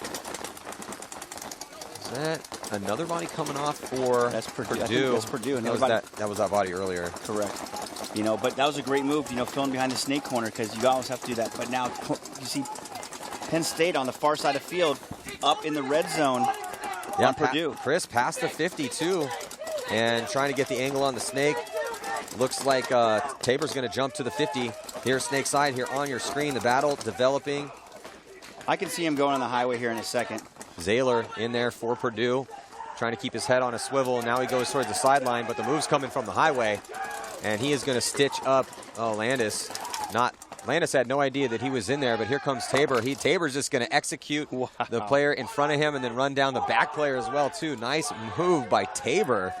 That was clutch, right? That was a beautiful move. Yeah, Mitch completely blowing open this snake side of the field. And that is going to allow Hutnick to make the move in the center and get that last kill. So it's just all Penn State right now. Well played. Now, Kyle Landis actually didn't know. I didn't think he knew the guy was in the snake, too, because he was kind of playing a little lackadaisical. And he looked really surprised when that guy came over the snake at him. Yeah, so Ryan Zaylor was in the snake, too, for Purdue. And his coach was right there screaming at him. And it's tough when you're hearing everyone in the pit screaming, the coach is screaming at you. You know the guy's close. You don't know which way he's coming. And so he did end up putting his gun in that center and is able to get a shot on Landis. And I don't think Landis should have just had his gun up and been pumping paint through that lane. So if he did come up and did get the shot on him, that they would trade out. But lucky enough, well, not really lucky. It was just a lot of skill for Penn State as Mitch Tabor running down, stitching up those last two players and really blowing that point open. Yeah, it was perfectly timed. So here's the replay, Matty. Look at that. There's the first one. Executes it nicely, keeps his gun up the whole time, and ends up getting shot there, trading out with the last player alive on that side of the field. You can see there was one more body on that D side, but still too many players left alive on Penn State. So Penn State, 4 unanswered points for them with 2 minutes and 1 second to go here in this matchup. Trying to see who's going to get and move on to get to play Liberty in the quarterfinals. You know, we talked about yesterday about Penn State beating up on Tennessee, and not taking away from Tennessee, because Tennessee they have a lot of good players, but unfortunately they didn't pull it out. You know, but there is a mercy rule. We'll get back to that in a second, though. We go another third person or broadcast. Lauren. Thanks, Chris. Yeah, I mean, Purdue is having a pretty hard time coming up with an answer for Penn State right now, but I asked them what they think they need to do in these last few minutes in the first half, and they said they need to get angry. They're down 4 points. They need to get angry, and they have to go out on the field hungry to get these points. Chris is terrible throw. So we'll see here. 2 minutes and 1 second left to go here in this first half of play. Penn State, as we've seen from the teams that have been dominant in these games, occasionally they will start to pump the brakes and let the other team start to push forward, which Purdue's going to have to start doing. They have a total of 12 minutes of game time to work with here, but they have to find an answer for Penn State, and it's been survivability for Purdue. Purdue is constantly starting down a body by getting a player shot on the break, and then they're losing too many gunfights, which has been the story in most of these games when we see this situation. Off the break, looks like Penn State takes a big bite. Off the break, to the 50 here in the snake side of the field, and it looks like referee is in there with him. That's David Brady. Nice move. And he's clean. Yeah, that was a great move. But also in the middle of the field now, Purdue trying to make moves up that center, trying to shut down that Dorito side, Matt. Purdue with the body in snake 1, and he's the only guy on this side of the field, but the big move was in the center. So Purdue in good position at the 50 brick. And then here comes Brady. Brady, no one was really looking for him. He comes through and trades out with his guy. That's going to leave Kyle Landis as the lone player for Penn State towards the snake side, and he's at the mini can. Yeah, he's on the great spot right now, Matt. I think he needs to get out of there, because right now Purdue just filled that snake corner. Good fill for Purdue to get out wide, going into the back center's gun, but able to make it out through that stream of paint. And there's Landis on your screen with the pink beanie, and his gun is focused on the player in that center wedge, and I think he might have just got shot in the pack. I don't know. I thought I saw something spray off. It might have come off the bunker. Yeah, I think he's still good. So Landis is just trying to keep that player honest from creeping around and shooting inside. But another body, Chris, looks like comes off for Penn State on the D side. 2 different bodies came up from Penn State on the D side. They're doing a really good job of shutting down the D side because they were so effective, Penn State was, in coming down and taking advantage of it. You know, I love the way that Purdue has adjusted right here. Blows being thrown here in the snake and on the middle in the middle of the field as Purdue really trying to, with the last 20 seconds, his coach is screaming go, go, go, and going to try to run down Landis, who's the last player left alive for Purdue. Got to be careful not to get a penalty. He doesn't get it. They're screaming to get the flag, and with 10 seconds, they should have enough time. The flag was on the ground. I think only one player on Purdue knew that Landis was in that bunker because everybody else was just kind of running down the field at that point. You know, but good pickup right there by Purdue. They played very, very well. They adjusted. They shut down the Dorito side very effectively, I might add. Yes, that was finally a good point for Purdue. They knew that they are down 4 points and that they have to push aggressively. They didn't have a lot of time to work with, but they put themselves into position to attack. They had a great break. They sent a body up to the 50 brick, and that guy stayed alive the whole point. Then started attacking on the D side and on the snake side, whittling down the players for Penn State. And ending up now going to make this a 3-point spread here as they're going to burn the last 4 seconds off, and we're going to head to the second half. Look at this replay. So here comes what I thought was a nice move by Brady, who he took out his mirror, and then this was Landis on the right-hand side of your screen. Last player left alive for Penn State, just trying to hold on for those last few seconds. Wasn't able to do it. He gets run down, and then Penn State had a little bit of confusion there. Purdue had a little bit of confusion at the end of that point, but they were able to hang it up with 4 seconds left. Yeah, no, I'm happy to see that because they're going to go into the second half now with confidence, you know, of adjustments that they had made. I was really impressed at the way they adjusted for the Dorito side attack on the Penn State side. So let's see how they come out the second half. I'm looking forward to seeing that. Yeah, so we have a 5-minute halftime period, and we'll head into the second half with still a 3-point lead for Penn State. Stick with us. What up, guys? Brad McCurley, VC Dallas, and Empire Paintball here. Going to show you guys the new Vanquish GT. The main new feature with the Vanquish GT is going to be the V16 drivetrain that's on the interior of it. This is your new bolt system. Go ahead and pop that out. So this is it. This is the new V16 drivetrain. We've filled a lot of the air release valve holes, so you don't see that on the back of the can anymore. And what that's going to do for you is going to put a increased amount of pressure on the forward motion of the bolt. You're actually able to drop your dwell down significantly as well as your ABS dwell down, so it makes it more efficient and a much softer shot as well. So the spring is what used to help with the forward motion of the bolt, so we wouldn't have the bolt stick. But now, because of the change in the engine altogether, we do not need the spring whatsoever. You'll see the new colors coming in. These are actually on the way right now. They're sharp. A little tongue-tied.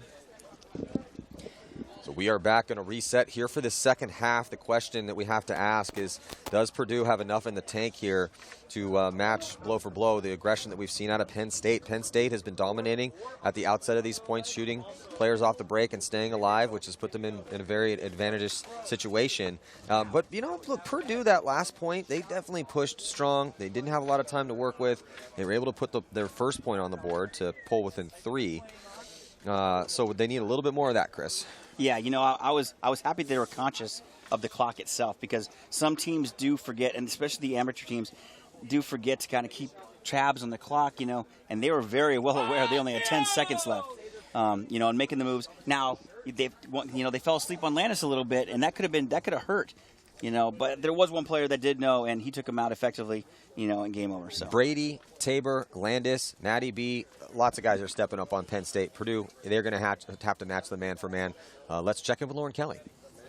Thanks, Maddie. During this halftime, I asked Cunningham how they are feeling going into the second half, and he said, well, I'm feeling wet and ready to punch someone in the face. So, as I reported earlier, it's going to take them getting a little angry to get this win back. He also did tell me that Dorito 1, when he dives into it, he gets a face full of sand. So they are dealing with that, but they seem like they're ready for the second half, and they are hungry to get these points on the board.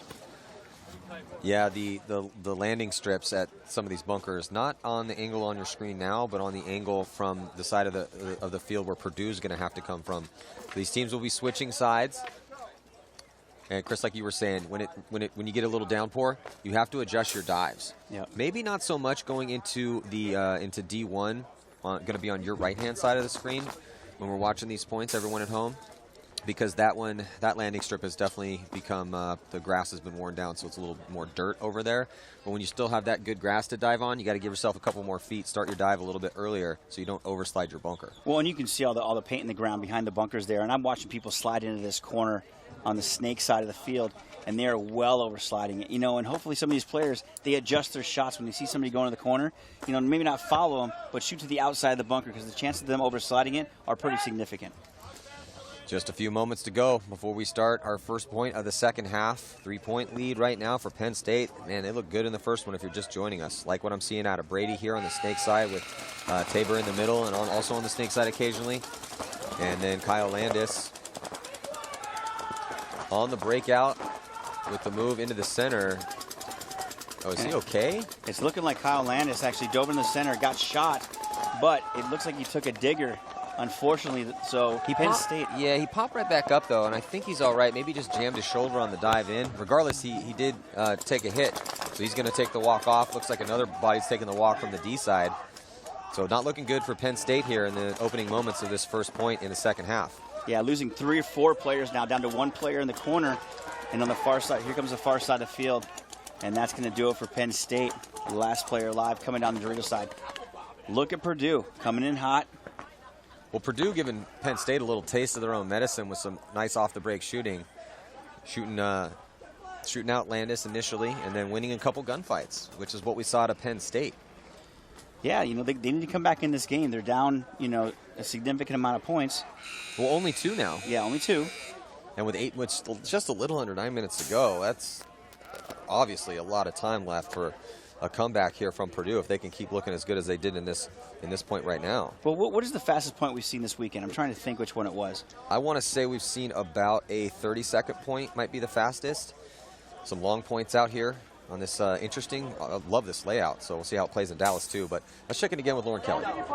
Hey guys, Kyle Landis, one of the most clutch and important players for Penn State. He looks like he got injured on the field, but he came off the field totally fine. His coach asked him if he was okay, and he immediately just started talking about how he was frustrated he didn't get to play longer in that point. So he's doing all right down here. Well, that is good to hear if you're a Penn State fan. I like that kid's attitude. Yeah, very positive.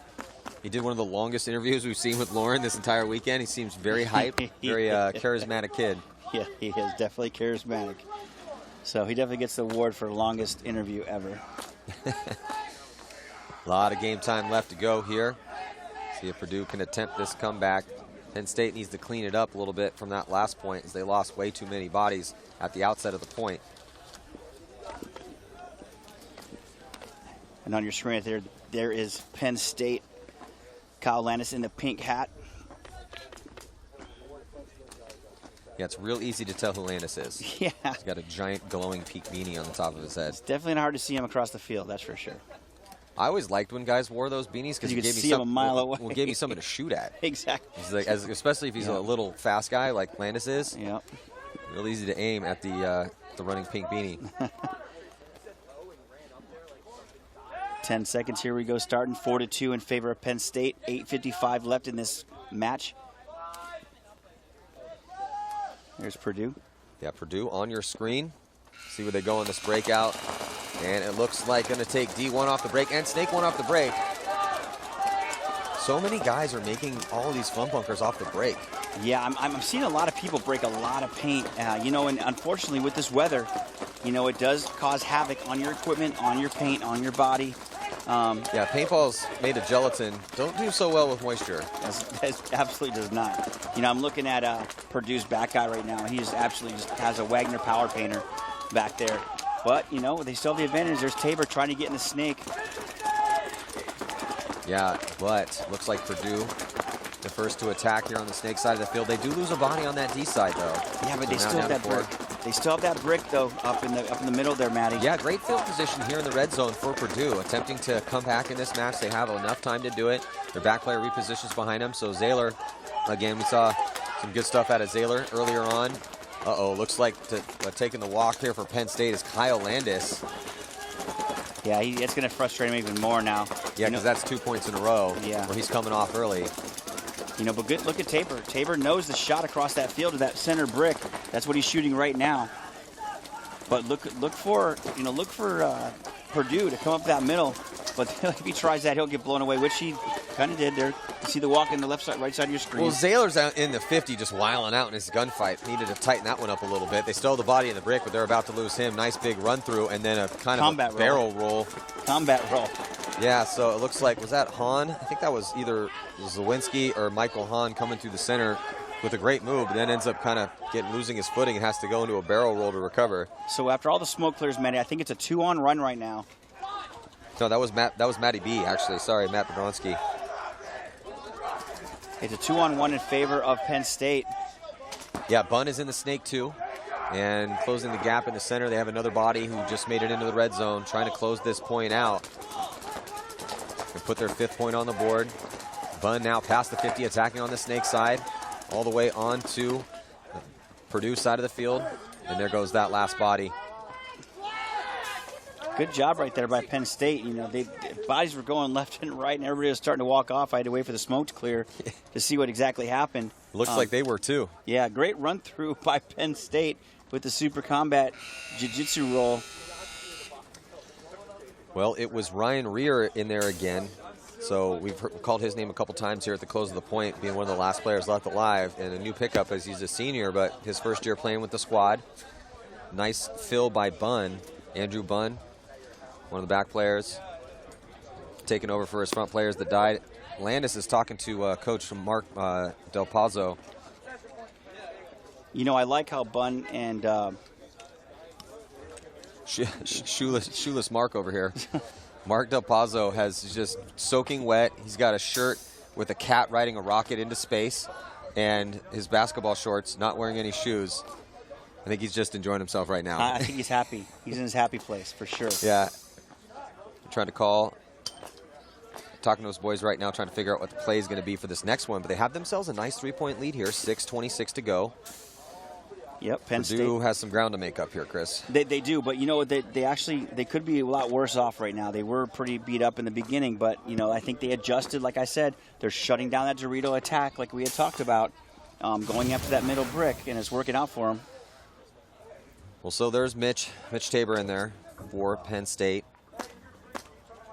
And you see him getting taken out cross field. But then that spot got filled by Bunn, and this is Bunn closing things out with Rear. Rear's going to go through the center of the field. So some nice counter moves by Penn State. You know, for a big boy, Rear does have some wheels on him. He does. He's not slow. I mean, I wouldn't say he's fast. However, you know, he's a good player, man. He gets out there, and like you said, we called his number quite a few times. Well, that's one of the many interesting things about the game of paintball is that, first of all, the gun is the great equalizer. So yes, it helps to be small and fast, but there's been a lot of guys historically that have been bigger dudes that have been able to play this game well because you can utilize that gun and your timing. It's all about the decisions you make. Yep, 100%. So 3 points are needed here from Purdue to tie this one up, so they are going to be forced to push into guns. And they go past the 50-yard line in the center. No one's picked him up yet, and he finally gets caught. And I don't think he shot anybody on that run-through, and he's looking at, he's like, did I get anybody? I really didn't shoot that guy? Oh, and then he's going to shake his head in frustration. That was a great move, too, man. Yeah, Zawinski, nice run-through. But it looked nice, but he just didn't make his shot on the mini wall. Another player going down, as you can see, for Purdue now. So Penn State in the driver's seat, going to get in the snake here any second. And there's the move. Buddy gets clipped out, Matty. Yeah, losing the body here. Brady's taking the walk for Penn State. So the team's trading bodies. You know, Penn State looking good on the Dorito side. As you can see on the left side of your screen, moving up to that 50 Dorito with a little backup on the D1 side. So Penn State looking in control of this game right now. Penn State just trying to burn time off that clock. That would be my, other than making sure I don't get shot in a gunfight, that would be the main thing I'm trying to do right now if I'm Penn State. And no penalties. Penalties will get you. Nice slow controlled move. I look for Landis to get up in the snake here in a second. Well, Rear making his move to the wedge. Now he's going to go into the red zone. Landis is following him through as well. They're trying to find these last bodies for Purdue. And I can hear the coach for Penn State and the rest of their boys screaming, stop rushing, because that's what I was basically saying is like, hey, you guys have this lead, so there's no reason to risk anything. If there's a move and you see it, no one's shooting at you, sure, take that move, but there's no reason to force anything if you're Penn State. Even more so now with this 4-point lead with 4 minutes and 44 seconds, because that really, this hole that Purdue's dug for themselves is going to force them into those low percentage, risky, aggressive moves. Yeah, you know, and they were very calm, collected. You know, they had the Doritos side, they had the center. Landis is over here in the snake side. I don't think I would have cut inside of it if I was him, you know, just because what if something does go wrong, and we've seen it happen time and time again. If you're in the snake, you can actually control the whole field. But, you know, it's still a point for Penn State. So we're looking at the replay here of the closing last kill. And you can see that Dorito one side on the right side of your screen. You can see the dirt. That's from them diving in there, and that's what he's talking about is they're diving into that bunker. So I'm wondering, Chris, well, you just think on this real quick. What should Purdue do as far as a game plan is concerned to try to put 4 quick points on the board? Think about that real quick, but before we get into that, let's check in with Lauren. Hey guys, I'm down here in the Purdue pits, and they are not resigned yet. They are not giving up this fight. They said that they are going to try to go out there and get 4 points in 4.5 minutes. They want to play 1 minute points each. They said that they're having trouble on the snake side. When they get someone in the snake, he's being shot by 3 different people from 3 different angles, so he's not really able to get much done. So we'll see if they push down the middle or try to run some aggressive plays to get those points that they need. No choice, right, Chris? Yeah, exactly. And, you know, she had called it for me. That's exactly what I was going to say. Stop going to the snake. He's useless to you. Put him in the wedge behind the snake, let him control it, go up the middle, and push the Doritos pretty hard. That's what they need to do to win. But we will see here, under 10 to go before the start of this next point. A giant 4-point lead now for Penn State because there's only 4 minutes and 44 seconds left. Not a lot of time left in this game. Here we go. So Purdue goes to the snake off the break, but they do start attacking the center. They also send a body into D1. Up at the 50 brick in the red zone for Purdue. Snake 1 made it. Everyone's clean. 5 players alive for both squads. And nobody in the corner. He can go all the way to the 50, Matt. Whiskey going to try to get into the 50 for Purdue, and he does. There's Brady trying to hold the line, just rolling his gun, cross field, trying to keep that D side honest. And here is the lineup on the D side for Penn State. They have 2 bodies over there. D side player needs to get his gun up, though. Not shooting his gun. You know you have guys going to try to attack you. It looks like Penn State, he's going to lose his 2 back players. Die for Penn State. This is Purdue's opportunity. We'll see if Zawadzki can do anything with it. Forced to push forward. And the D-side player does have his gun up and rolling now. When you're in a situation and you're looking at a team, now look at this though, big move on the D-side as Penn State, Fernando getting run down, and a minor penalty going to be assessed, I think, on Landis. It's looking like it. And that's gonna hurt right there, Matty, because now they're gonna start with the person in the box, and it's gonna be a full minor penalty. Well, there's 1, right? They need 4. There's Yeah. 1 of them. So now only down by 3 with 3 minutes and 31 seconds, and that was a really quick point. Penalty. That was a terrible point for Penn State. Not only did they get a penalty, but the guy in D1 didn't have his gun up for a while. So when you're in a situation where you know a team needs 4 points, they only have 4 minutes and 44 seconds to work with, they're going to be rushing at you. So even if you're in your spot and you're looking, okay, which way should I shoot my gun? Just start shooting your gun in the lanes. They have to push forward. You should already know which spot you're going to based on the game plan, what lane you should be shooting. I'm not saying start shooting if you're getting pressure from both sides. Don't come out into the gun, obviously, but anyway, then he loses his back player immediately, and then another back player dies for Penn State, so 2 bad deaths. So just a little of a stumble there for Penn State. Well, and you know, Purdue, like we talked about, what does Purdue need to do? They actually did exactly what I thought they were going to do, except the fact they went to the snake on the break.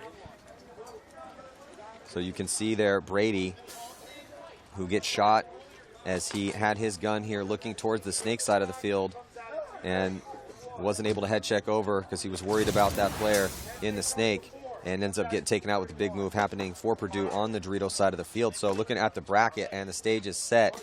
So earlier on, we had the Knights taking down the Tigers. So that's going to be the set in the quarterfinals with Temple, and UConn is going to take on NC State. FAU is going to be taking on Miami, and then Liberty is going to play the winner of this match, which is still yet to be decided, because if Penn State comes out like this for the next point and they're down a body, as they're going to have a player in the penalty box. It could get interesting here. Yeah, I can see Purdue coming hard down the middle again, trying to get the outside players on the snake side.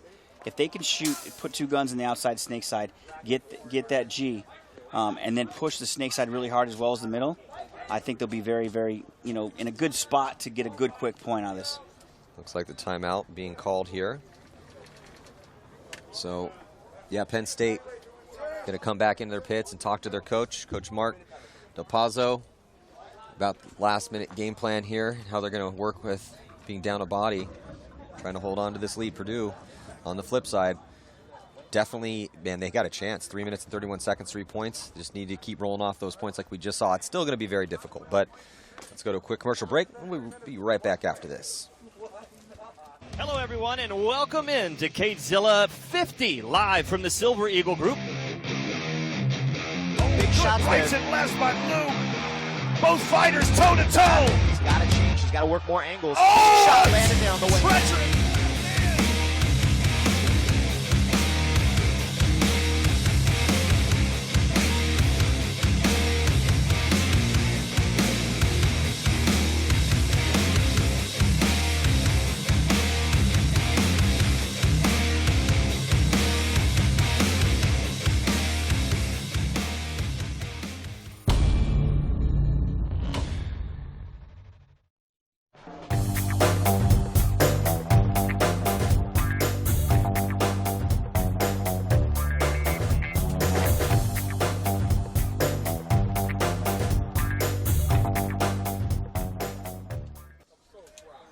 We are back.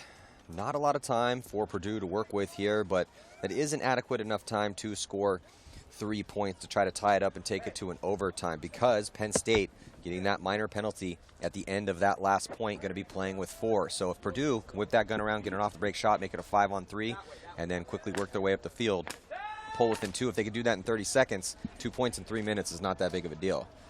No, but I can see them doing the same thing. I'm telling you, they got to shoot this guy coming out of the snake side in the break. If Penn State can find a way to fight through this low body point right here where they start with 4, if they can win this point, that should be it. On the breakout, looks like aggressive break, of course, for Purdue.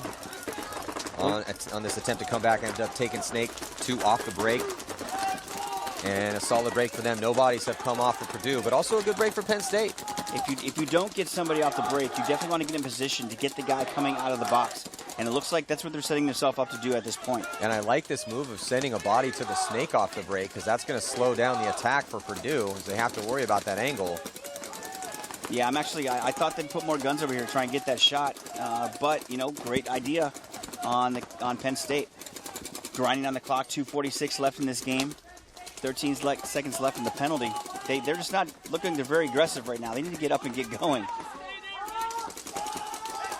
2 minutes and 36 seconds left to go, as looks like Purdue has 2 players in the red zone. They have a player at D3 and also a player at the 50 brick, shading towards the snake side. Still have a player in snake 2.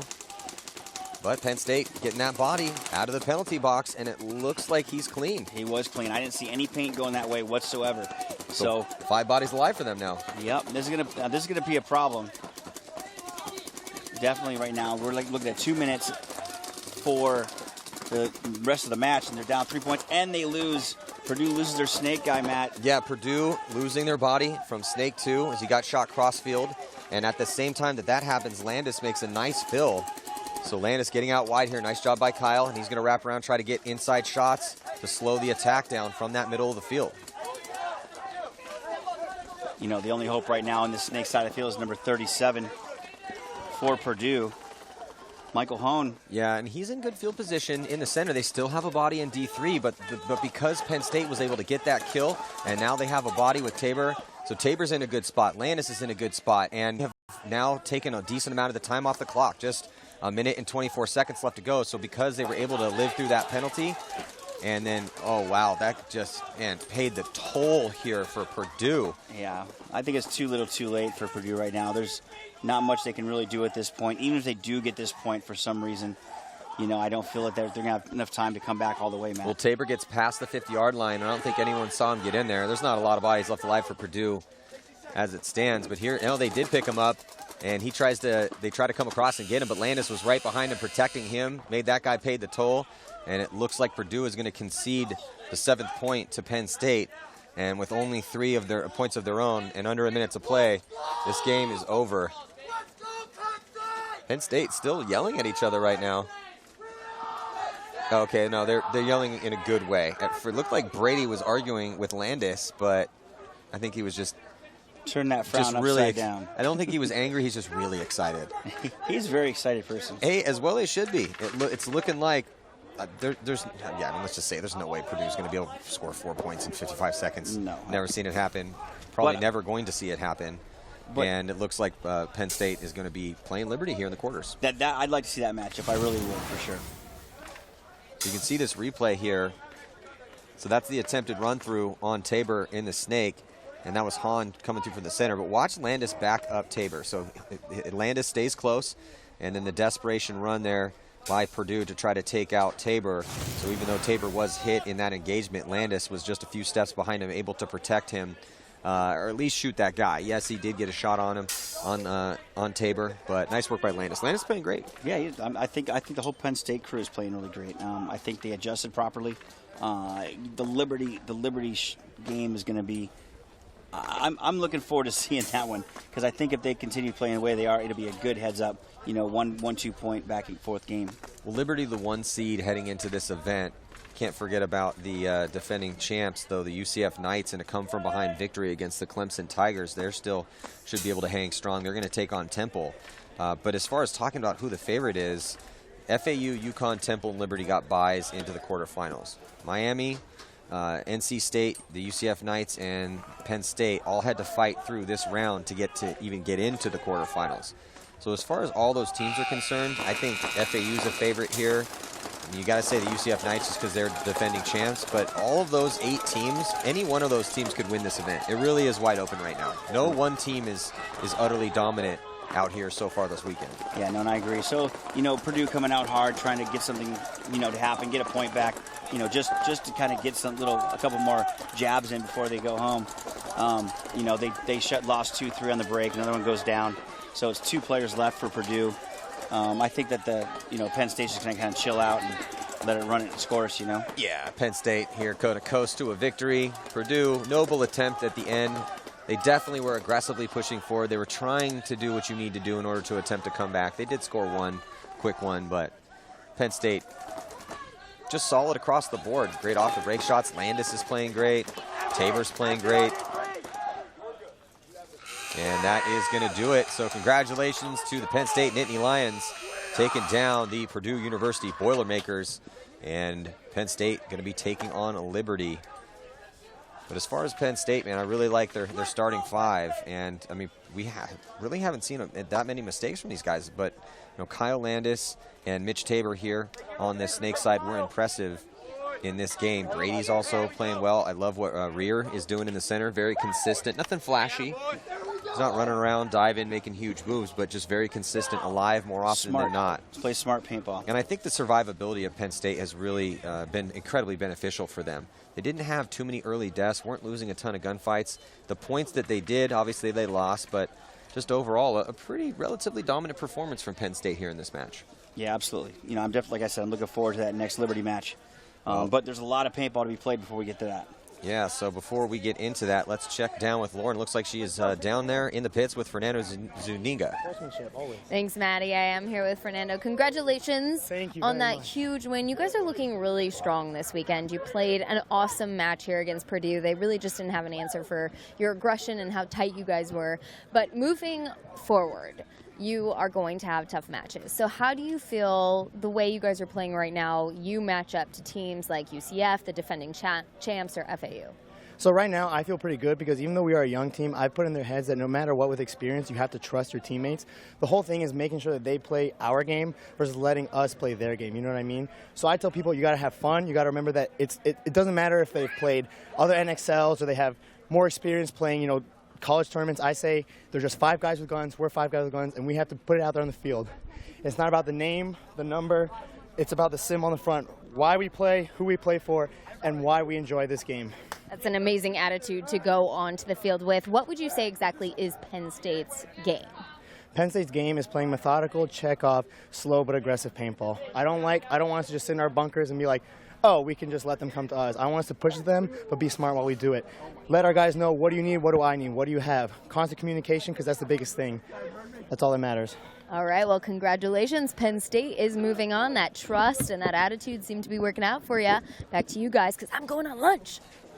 Yeah, great game by Penn State. So the stage is set here in the quarterfinals. You're looking at the bracket on your screen. Thank you so much for joining us here for the 2018 NCPA Championships. I'm Matty Marshall with Chris Lasoy, and we'll be back with the first matchup in the quarterfinals. It's going to be FAU taking on Miami, Ohio. See you in just a few.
go beware to you.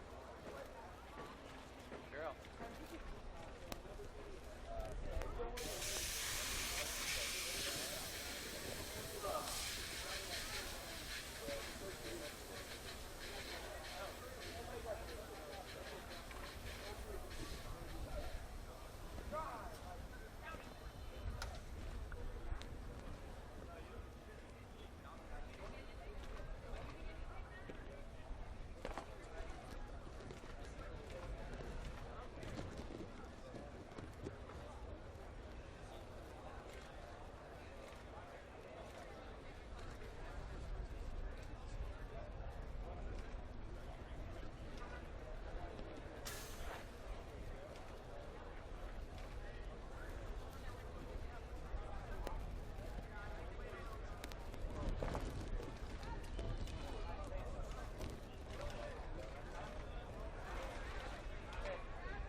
Any pods?